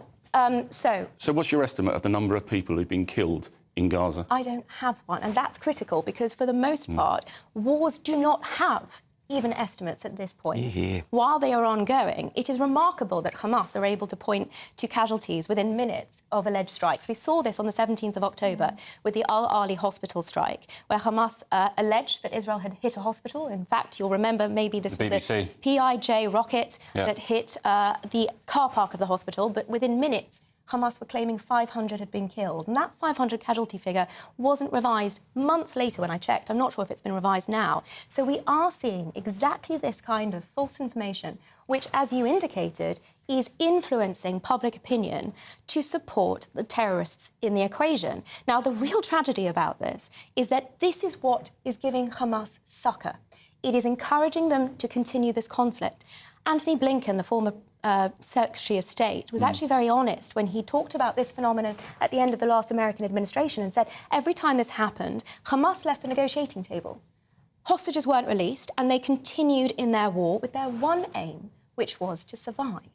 That is all that they are seeking to do. And every time this misinformation is repeated in the media, and every time this misinformation is repeated by supposed allies, the heads of state of supposed allies, Hamas takes succor, they continue the conflict, and frankly, it causes more deaths on both the Palestinian and Israeli sides. Bill, last word to you very quickly. I've got absolutely no support for Hamas. They're a vile terrorist organisation. But I think it is incontestable that the Israeli response has been disproportionate. There are huge numbers of men, women and children who have been killed. And I think, you know, look at the statements by the two members of the Israeli government who've been sanctioned on the record about starvation being a tool of their campaign in Gaza. Can I just pick up on disproportionality? Because it's a legal term which is constantly misused here. It's perhaps the most misrepresented concept of international law, period. Proportionality is not about weighing up casualty figures on both sides. That would be macabre. It also encourages Hamas to continue to create as many civilian casualties as possible. Proportionality is actually a concept in international law that requires every military commander to weigh up and balance the anticipated military advantage of a strike against the expected civilian or collateral damage. And that is a calculation that Israel carries out in a manner which military and legal experts have routinely said is unparalleled in the history of armed conflict.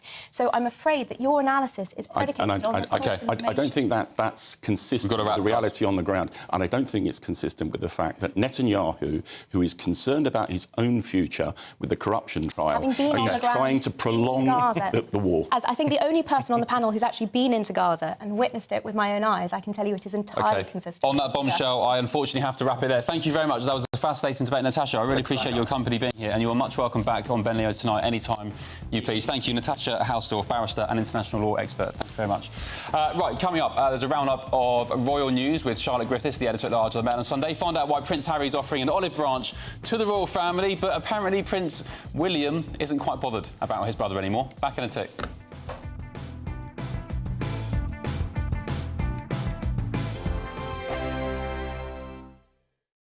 Westminster's full of talk, but out here, it's the real world.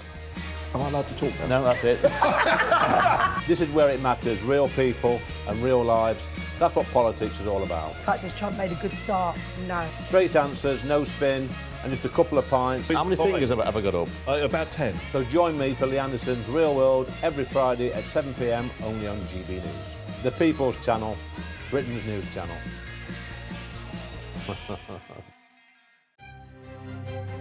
GB News Breakfast. every day from 6 a.m. Welcome to Dunkirk. Yes, this was was described as our darkest hour, and of course it was British expeditionary forces that had to get lifted off the beaches, and the real problem was that the big naval ships couldn't get in close enough, so these little small boats that you see, 933 of them, were called up, and they managed to evacuate most of the troops out of there over that week period. And unfortunately, out of those 933 small boats, unfortunately only 697 of them returned. The majority of those that were wrecked at that stage were under enemy fire. And every big anniversary, these small ships return to Dunkirk to educate, to remember, and then to sail back to Britain. And there has been so much interest here in Dunkirk and these small ships.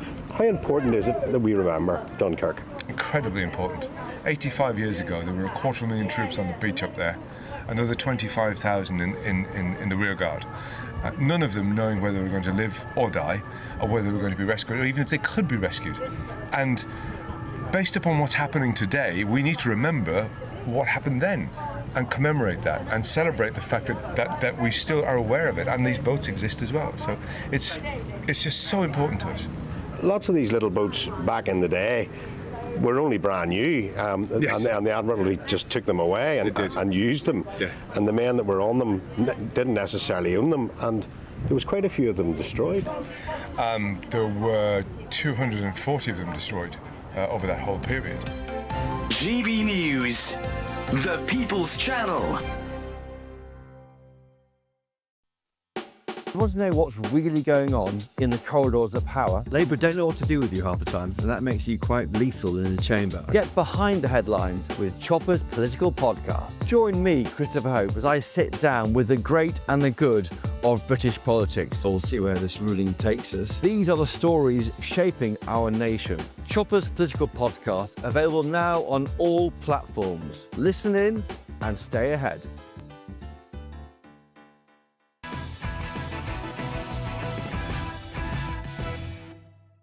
Welcome back to Ben Leo tonight, and I'm delighted to be joined by the editor-at-large of the Mail on Sunday, Charlotte Griffiths. Charlotte, welcome along for another week of Royal Scoops. Really interesting piece in the Sunday Times today. Prince William's 43rd birthday. What's he been up to? Has he been for a big night out somewhere? Well, it was his birthday yesterday, and he didn't go to Ascot, which we were all hoping he would, but we all suspected he wouldn't because he doesn't really like Ascot or horses. So I think he just hung out in Windsor, and apparently he drank some cider with his family. Oh, happy days. Super low-key. Just a normal lad. But there's something more prominent that's happened with regard to his birthday. There's this massive piece in the Sunday Times today, wasn't there? Yeah. Potential olive branch from Prince Harry to his family, but is William open to that? Oh, yeah, well, that story's in the Mail on Sunday. Oh, the Mail on Sunday. Sorry, your paper, of course. Sorry to throw you under the bus. No, it's fine. But no, I wrote a piece about Invictus is coming up, not till 2027, but it's the first time Invictus has been in the UK since it first started in 2014. So Harry's really sort of planning it already, and it does have to be planned loads in advance because it's booked at the Birmingham NEC. So he's already sending out invitations this summer, and he's going to send one to every senior member of the royal family. Including the King. But there's a massive clash because the big finale of the Invictus Games is Camilla's 80th birthday. Oh. So they already know that there's going to be an awkward clash and that Camilla and the King probably can't come to the finale. So is that clash intentional? Why did Invictus coincide with the birthday? What I was told was that it wasn't intentional, and it was actually because that's when the Birmingham NEC could do it. But it's... Yeah, it's 1 or 2 years in advance. Call me sceptical. I mean, I don't know. Surely, I don't know. Maybe they're just disorganised. Early on in Brexit, do you remember Archie's birthday used to clash with a lot of important things, and Archie's birthday was often the reason Harry would discreetly not turn up for royal engagements. So it could be a bit of that. But Invictus is a week long, so there is a hope that the King might turn up to some of the Invictus Games, such as the opening ceremony, for example. And strangely enough, there is actually a chance. Obviously, relations are at rock bottom. 2 years is a long way away. But the King's always been very supportive of Invictus and actually really does rate it as one of Harry's best ever things. And interestingly, the briefing from Invictus is they really want the King and the royal family to come to support the wounded veterans, i.e. they're putting them in an awkward position because they're saying, well, if you don't come for Harry, you're letting down the veterans. Yeah, it's like a moral sort of quandary, isn't it? I mean, Prince Harry was it in Spare where he called Camilla a wicked stepmother? Is that accurate? Is that what he said? Yeah, he called her the villain, didn't he? The villain, yeah. It's unlikely he'll be invited to Camilla's 80th. Shall we just put it that way? What's Camilla doing for her birthday? Do you know? Any idea? I don't know yet. I honestly don't think they know yet because they know it's over the weekend, so her birthday, I think, falls on the Saturday, so they'll probably have a whole weekend of events, probably at Highgrove. But 2 years is a long way with, elderly members of the royal family. Do you know what I've said before? Beneath all of this, there's a family tragedy of somebody who's not speaking to his brother and not speaking to his father. And what troubles me, and I'd welcome your view on it, Charlotte, is the briefing that's still going on both sides. I mean, the story in the Mail today that talked about William now being indifferent to that was Harry. in the Times. Oh, yeah, in the that Times. Was in the Times. So what was that one? But that's based on briefing, surely. Yeah, both sides, this bill. But actually, the indifference line has been being briefed out for quite a long time, actually. I first heard it a few months ago, which is that William has moved into this new phase where he just doesn't acknowledge Harry's existence, whereas before that he took up a lot of headspace. That's what Roya revealed in the Times. So Harry was, front and centre of William's conversations. He was sort of mildly obsessed with it at the beginning, as he would be, so were we all, actually. But now he's in this new level where nobody talks about Harry around him, he just doesn't acknowledge him, it's just indifference, which is sad and more tragic than anger and fury. Do you think when William eventually becomes king, he will strip Harry and Meghan of their royal titles? I do. I honestly... You do? I think once William's the king, there is absolutely no way back for those two. Wow. I mean, zero. You think they'll be stripped of their titles by King William? Yeah. Wow. Yeah. I mean, they can offer an olive branch, as we're calling it, with the Invictus Games, but I mean, there's no coming back. I mean, the amount of chaos that he has caused is just unbelievable. Yeah, Bill, you did say it's a tragedy when families fall out, and it is, of course. I've got my own experience with it, but I just think in this case, one party is more to blame than the other. Yeah, look... The behaviour, I mean, sitting in front of Oprah, writing Spare, all the Netflix documentaries, the behaviour, it's just, you didn't see Prince William doing any of that in public anyway. No, absolutely. And look, I think Harry and Meghan have been supremely ill-advised to do what they've done, and I think particularly with the King, there's a real problem of trust on his part. But when I see stories, and I don't put this at Prince William, but clearly people around him have briefed the press. I just kind of think, stop it. Yeah, I think with the William thing, somebody would have just said very casually, oh, William's just indifferent now, almost batting it away. But of course, come on, Charlotte, they're picking up the telephones, journalists, in order to communicate that. Well, journalists... And I think they should stop. Yeah, I think probably journalists... I mean, I know, journalists call sources, don't they? Charlotte, for those who aren't familiar, so when you have Fleet Street stories in newspapers where it's like, oh, a friend of Michael Jackson said, or a source close to Michael Jackson said, most of the time the person is Michael Jackson speaking without wanting to go on the record. Was this piece in the Sunday Times today, was it William speaking, do you think? No, I don't think... I wouldn't like to presume about royal sources, but I don't think it would have been William speaking. But when a royal story happens and you see a royal source, that means somebody in the royal household has spoken on a practically official basis. Sure. If it's sources close to... In celebrity journalism, it's often the actual celebrity themselves. I think you're right, though. I mean, Roya has excellent contacts. She will have people on the inside, around Harry, on the inside of the royal household. So... Yeah, whether William actually gave permission to speak to Roya, I don't know. I mean, I just don't know. But that does happen. It does happen. I think it's believable that this is true, that he's become indifferent, because I think it's quite common. If you have somebody close to you go down the wrong path in life, you desperately try to help them and give them a hand up, but then you eventually realise they've just got to help themselves, and then you go your own way. But do you think it's more than indifferent? Do you think he hates his guts? I think he probably still hates his guts, but what I felt from Roya's piece was that obviously he's done some therapy or some work on the whole thing. He's obviously worked through this because, you look at him in his 43rd birthday picture, he's definitely a wise man now. He's grown up a lot in these last few years through experience and basically tragedy. And he looks very pensive in his 43rd birthday picture, I think, like the weight of the world's on his shoulders. And he's obviously just thought about it hard and worked through it because it's not healthy to be obsessed for your whole life, like Harry still is. Yeah. Yeah, I think he's handled it pretty well. I don't know the guy personally. He looks like a nice guy. He seems to have handled what's happened to him pretty well, being betrayed by your brother like that. And his mother also died tragically. This is what Harry forgets. It's yeah, they both same thing. Yeah, they both had the same upbringing. Yeah, they just handled it completely differently. Charlotte, thank you very much. Are you sticking with us? Yeah. Yeah, great stuff. Right, coming up, we'll look at tomorrow's first front pages, including find out why Nigel Farage could become a modern-day Robin Hood. And separately, not the same Reform UK story, but the former Reform MP Rupert Lowe has he's admitted something which is very, very interesting, to say the least. I'd say slightly funny, but there's a bit of a debate surrounding it. Stick with me. It involves a shotgun. Back in just a tick. Hello there, good evening. This is your GB News weather update provided by the Met Office. I hope you've had a lovely weekend.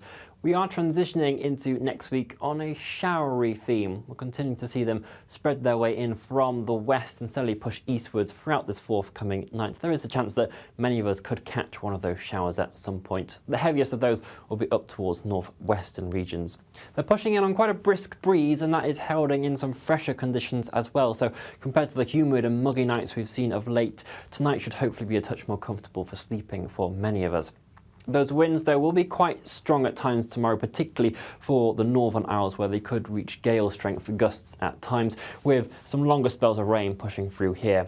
The showers will always be most frequent tomorrow across northern and western regions. Generally, if you're to the east of higher ground, so eastern Scotland, northeast England, there will be more in the way of drier spells and some sunshine. It's particularly, though, Wales into southern England, where we'll see the bulk of the sunshine throughout tomorrow, and it should be a relatively fine day overall. Despite that breeze, though, giving it a slightly cooler feel, it is still worth remembering that UV levels will be high in places in that sunshine, since we are only just past the summer solstice.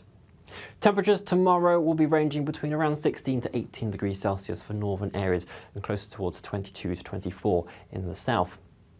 As we move into Tuesday, we are going to be seeing another frontal system gradually push its way in from the west, still bringing that sort of changeable, unsettled theme. More longer spells of rain possible across western regions in association with this. Areas to the east may manage to stay dry, but there will be a lot more cloud around on Tuesday in general. And a slight shift in wind direction to a southwesterly means we're going to be feeding in some more humid conditions, and those temperatures may just pick up a little bit as well. The rest of the week continues that changeable theme. Showers, longer spells of rain, maybe even some thunderstorms at times. Bye-bye. It's Patrick Christie's Tonight, and here we do things differently. It's explaining the absolute madness of this, doesn't it? It's explosive. I mean, this is very good. It's lively. 850. Your government sat there, Sean, and it did nothing. It's controversial. And the Middle East has been in turmoil since before I was born. It's everything you need to kickstart your evening. Everyone's had their Weetabix tonight. I love to see it. That's Patrick Christie's Tonight, weeknights from 9 p.m. Only on GB News, the People's Channel, Britain's news channel. Hi, I'm Michelle Dewberry, and my show is your opportunity to cut through all the noise and dive in headfirst to some robust debates. Ideas clash. Situation, because the failure is you're deliberately avoiding my point. Nothing's held back. And if you think this is the end of it, wait for more. And we do not shy away from the difficult stuff. Sometimes I want to shake people and say, if only you understood. So join me on Dubes & Co. weeknights at 6 p.m. only on GB News, Britain's news channel.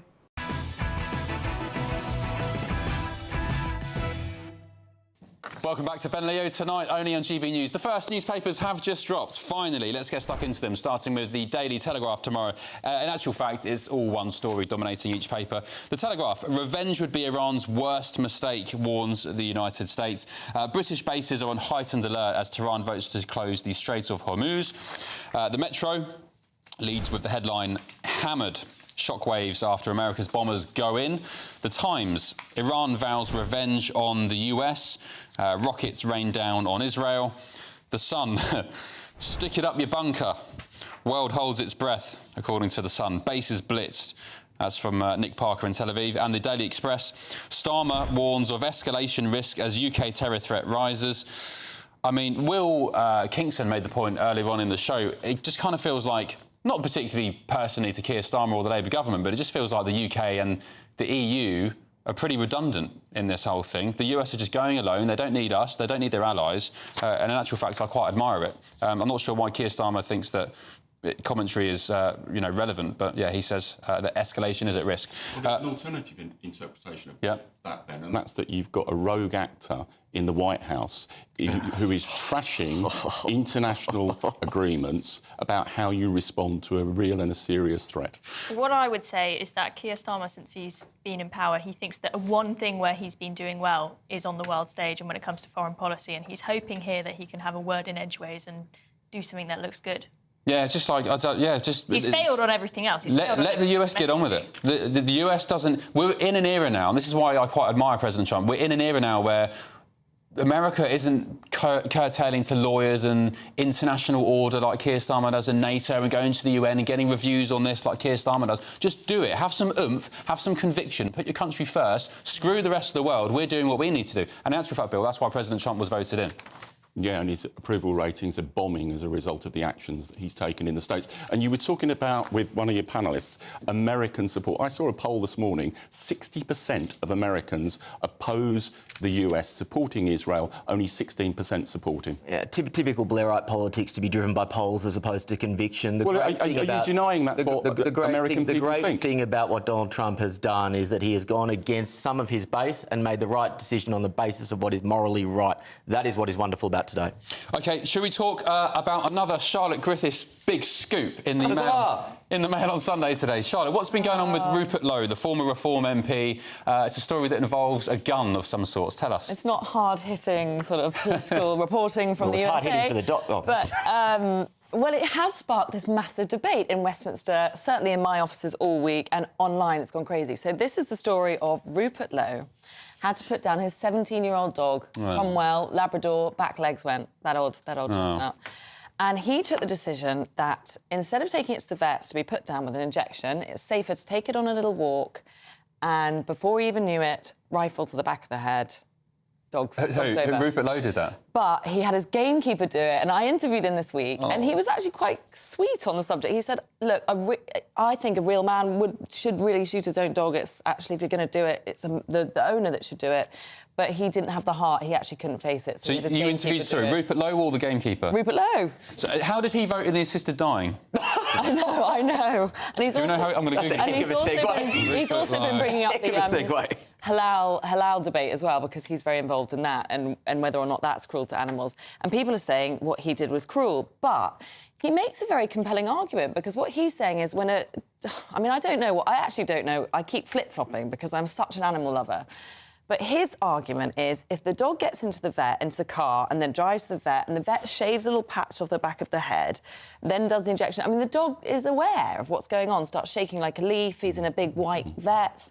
Whereas if he's on a walk, he just thinks he's having a little stroll, and then suddenly it's over before he understands. So, just to clarify, Rupert Lowe took his poor dog for a walk. It was on the way out anyway, but it was a poorly dog, and he got the gamekeeper to shoot it in the back of the neck. And what so I revealed that in the Mail on Sunday, but also that in Westminster, of course, you know what Westminster's like? This went round like wildfire, and everyone fell on different sides of the debates, and everyone's just talking about it non-stop in Westminster. What's the right thing to do? Is he a devil, evil, cruel man?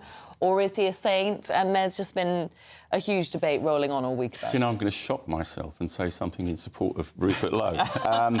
Reading your article and the debate surrounding it, I don't think he deliberately tried to cause unnecessary harm to the dog. Definitely not. He was trying to prevent harm. He said, I wanted to do the right thing, and he truly believes what he did was the kind thing. But there are other animal lovers in Westminster and around that think but there's historical precedent. Old school. And there's historical precedent about how these things can get out of control. Michael Heseltine was accused of strangling his dog, and he eventually put the record straight about the circumstances. But the problem is when you're dealing with something like that, it then gets into the media and it goes viral. Yeah, I'm afraid this one definitely went viral today. And, Will, you were mentioning earlier there was that American VP candidate who admitted to shooting her dog, and it completely ended her career. Kristi Noem, but I think she took kind of a joy in it almost in her autobiography because it was to make her look tough, whereas I think this is a different circumstance. This is different, yeah. She shot her dog because it was badly behaved, which is obviously... Interestingly, Rupert Lowe voted against assisted dying, so... Yeah, All right good to check for that. dogs, but not humans. So. The interesting point is that Farage and Tice voted in different division lobbies on assisted dying. Yeah, well, Tice was for, wasn't he? Yeah. And also Sarah, correct me if I'm wrong, Sarah Pochin as well, the Reform MP, voted for. Right, let's move on. A story in the Times, talking of Nigel Farage. The headline says, Reform unveils Robin Hood policy to stop non-doms fleeing the UK. So Nigel Farage, the Reform leader, will announce a radical new policy called the Britannia Card to shield non-doms from tax and woo red wall voters by redistributing revenue to the lowest paid. So I guess he's somewhat of a Robin Hood here, and that's exactly how the Times are describing him. Chloe, what's your take on this? We've had about, I think, off the top of my head, maybe 9 or 10 billionaires leave since Labour took power, dozens of millionaires as well.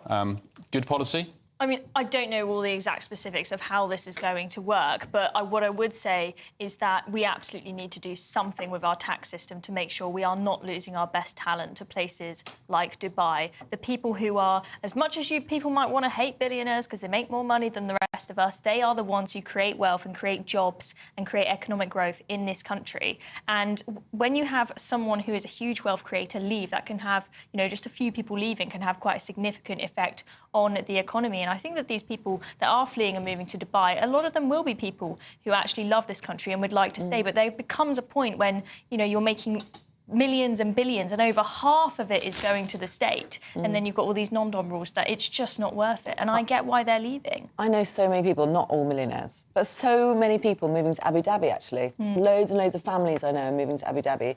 They're the ones that work sort of in their 40s. They're on quite a good salary now. They've worked their, you know, their backsides off. They've hit that good sweet spot, and then Starmer gets elected, and they're just working. They can't keep up. They can't buy a house big enough for their kids. They're just giving up. I mean, I really know 10, 15 families doing that, and they're just going to Abu Dhabi. I know a few, and it's not because they don't love Britain. They do. It's because, and in actual fact, I was in Dubai in January on holiday, and you know, it's a nice place if you like the sun. But personally, to me, it's a bit soulless. It's just a motorway through the desert with skyscrapers around. As I said, it's good for holiday. It's good for kids. The food's great, but compared to Britain, say in the sunshine, Britain for me in the sun when it's sunny this week has been beautiful in the countryside. Nothing touches it. However, when you see your tax money, when you're getting fleeced, if you're a top-rate taxpayer, you're earning 6 figures, you're paying massive amounts of capital gains tax, maybe if you've got investments and so on. When you see how your tax money is being squandered on people who shouldn't be here in the first place, it just leaves you feeling a bit betrayed. That's the word I've heard from people who haven't.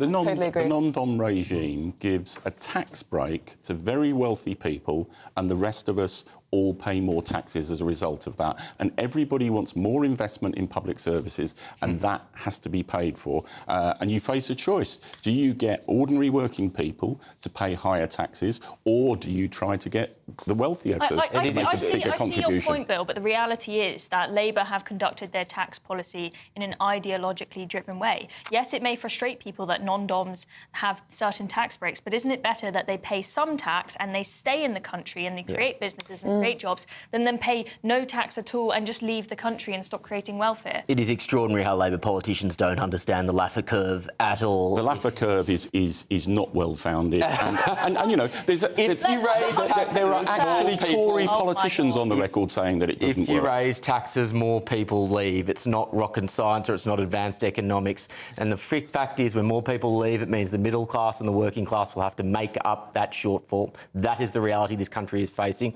Now, at least part of this policy is a good thing in terms of saying we're going to stop those millionaires leaving. At the same time, if he's then going to say we're going to redistribute in the form of handouts, the kind of, you know, bill handout, you know, benefit style of politics that Labor's so good at, that would be a problem. Redistribute it in the form of lower taxes for everyone. Well, the problem is Farage is all over the place, and it's beginning to cut through in the polls as well. There was a poll this week. No, it's not. It is. It's got 34% in the No, a YouGov poll this week, which is the most reliable polling data, puts the Reform League down to 3%, because serious questions are being asked about Farage's promises. You know, he said that he would cut taxation for everyone earning less than £20,000 a year at a cost of almost £80 billion. How would he pay for it? Scrapping net zero, £350 billion.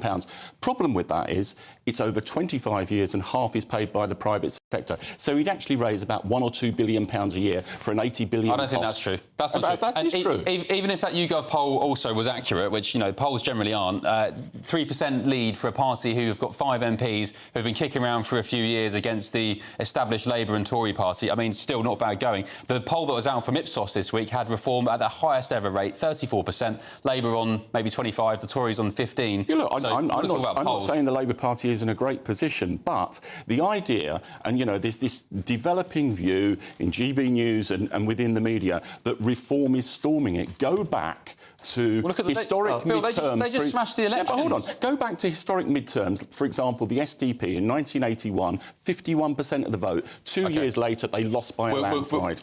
We'll continue this after the break because I'd like to talk to you about Reform, but we've got to get through to the Great British Giveaway. Your chance to win £54,321 in tax-free cash. Will Kingston would like it, but he's not allowed to enter, unfortunately. Here's Hayley Sparks with all the details.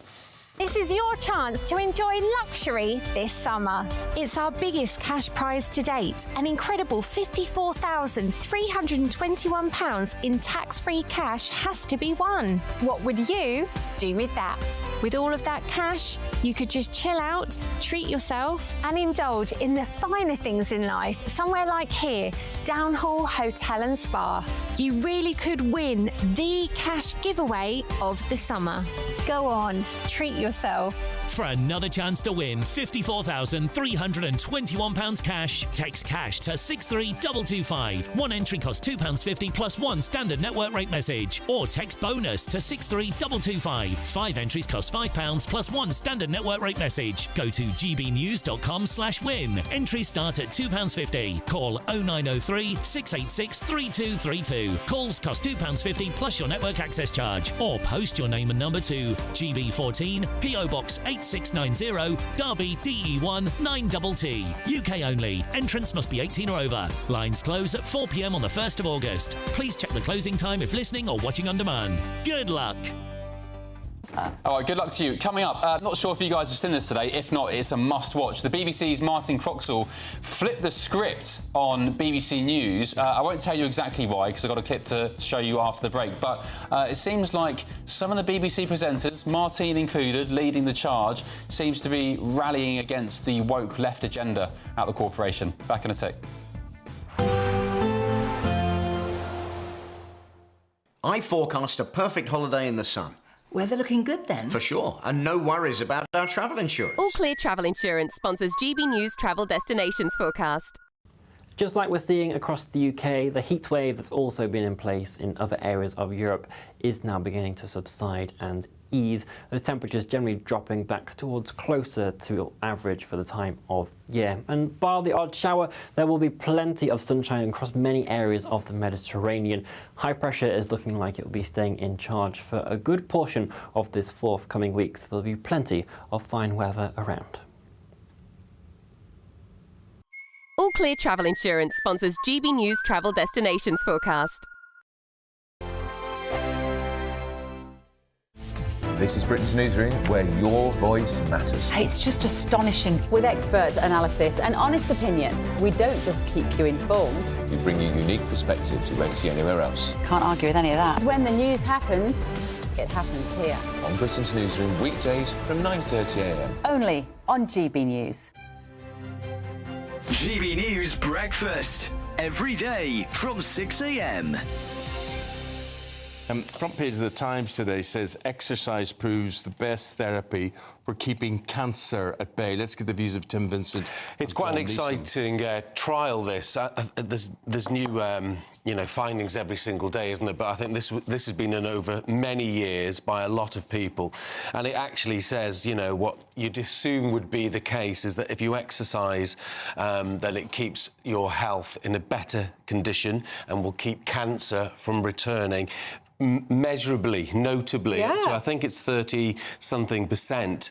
And this is on people that have had cancer and then are encouraged to exercise.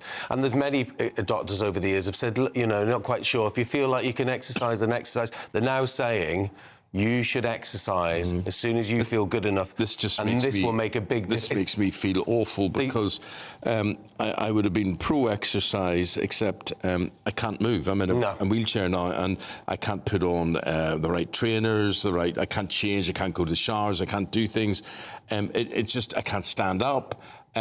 So there are a lot of people who are incapable of exercising, and therefore, rightly so, we see their increase of cancer growing. Absolutely, and that's an issue that everybody's going to face, and you're obviously in a really difficult position. Any exercise, I think, is going to help, especially for these people that have had cancer once and can get out there. And it's very isolating as well, exercise. So you're actually saying, if you're in redemption from cancer or whatever, you could keep it at bay by exercising. It's actually better than a pill. Yeah. The results are actually better than a pill. I think it's 36%, isn't it, for exercise? Yeah.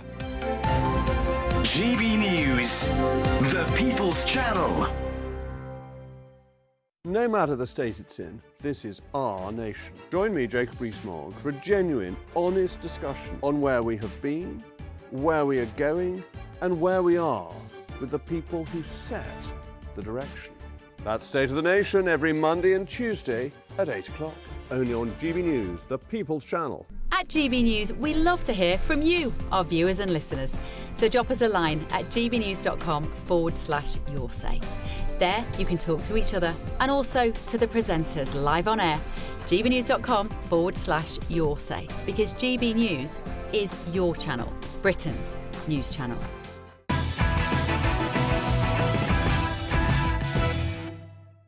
Welcome back to Ben Leo Tonight. Now, let me share with you this clip that's been doing the rounds online over the past 24 hours. It's pretty much self-explanatory. This is the BBC's Martin, not Martin, it's getting late, who is a BBC newsreader who was reading the auto cue into a segment about some story, and she took offence,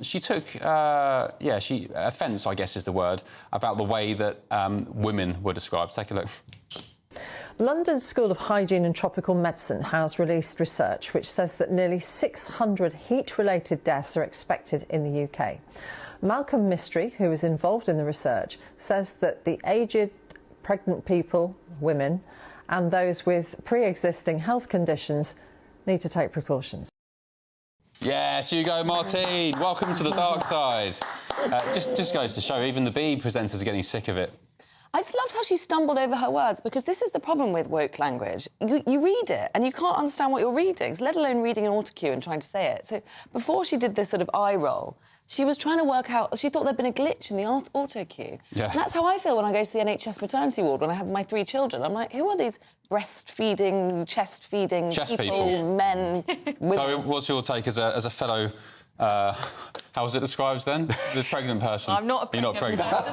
I haven't got breaking news. You're handling it well.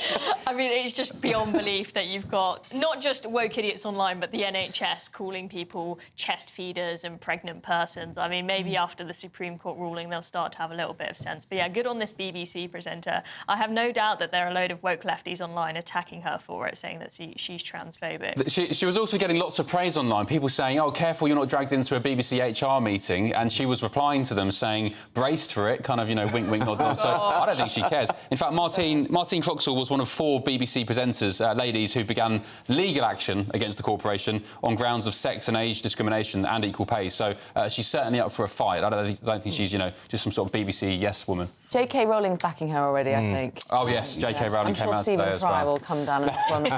Right, stick with us on Ben Leo Tonight. Late edition is next. Former headliner Paul Cox will be joining us. And who's going? Will, you're off. Sorry to see you go, Will. Thank you for your company tonight. A pleasure tonight. Stick with us in a few minutes. Back after the break with Ben Leo Tonight, Late edition.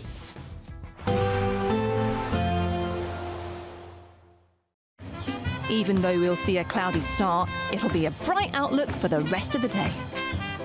Boxed Solar, sponsors of weather on GB News. Hello there, good evening. This is your GB News weather update provided by the Met Office. I hope you've had a lovely weekend. We are transitioning into next week on a showery theme. We're continuing to see them spread their way in from the west and steadily push eastwards throughout this forthcoming night. There is a chance that many of us could catch one of those showers at some point. The heaviest of those will be up towards northwestern regions. They're pushing in on quite a brisk breeze, and that is heralding in some fresher conditions as well. So compared to the humid and muggy nights we've seen of late, tonight should hopefully be a touch more comfortable for sleeping for many of us. Those winds, though, will be quite strong at times tomorrow, particularly for the northern Isles, where they could reach gale strength for gusts at times, with some longer spells of rain pushing through here. The showers will always be most frequent tomorrow across northern and western regions. Generally, if you're to the east of higher ground, so eastern Scotland to northeast England, there will be more in the way of drier spells and some sunshine. It's particularly, though, Wales into southern England where we'll see the bulk of the sunshine throughout tomorrow, and it should be a relatively fine day overall. Despite that breeze, though, giving it a slightly cooler feel, it is still worth remembering that UV levels will be high in places in that sunshine, since we are only just past the summer solstice. Temperatures tomorrow will be ranging between around 16 to 18 degrees Celsius for northern areas and closer towards 22 to 24 in the south. As we move into Tuesday, we are going to be seeing another frontal system gradually push its way in from the west, still bringing that sort of changeable, unsettled theme. More longer spells of rain possible across western regions in association with this. Areas to the east may manage to stay dry, but there will be a lot more cloud around on Tuesday in general. And a slight shift in wind direction to a southwesterly means we're going to be feeling in some more humid conditions, and those temperatures may just pick up a little bit as well. The rest of the week continues that changeable theme. Showers, longer spells of rain, maybe even some thunderstorms at times. Bye-bye. Even though we'll see a cloudy start, it'll be a bright outlook for the rest of the day. Boxed Solar, sponsors of weather on GB News. We're kick-starting summer with your chance to win our biggest cash prize to date, as there's an incredible £54,321 in tax-free cash to be won. What would you spend it on? A brand new car, the holiday of a lifetime, or just sit back, relax and remove some of those day-to-day financial stresses? For another chance to win, text cash to 63225. One entry costs £2.50 plus one standard network rate message, or text bonus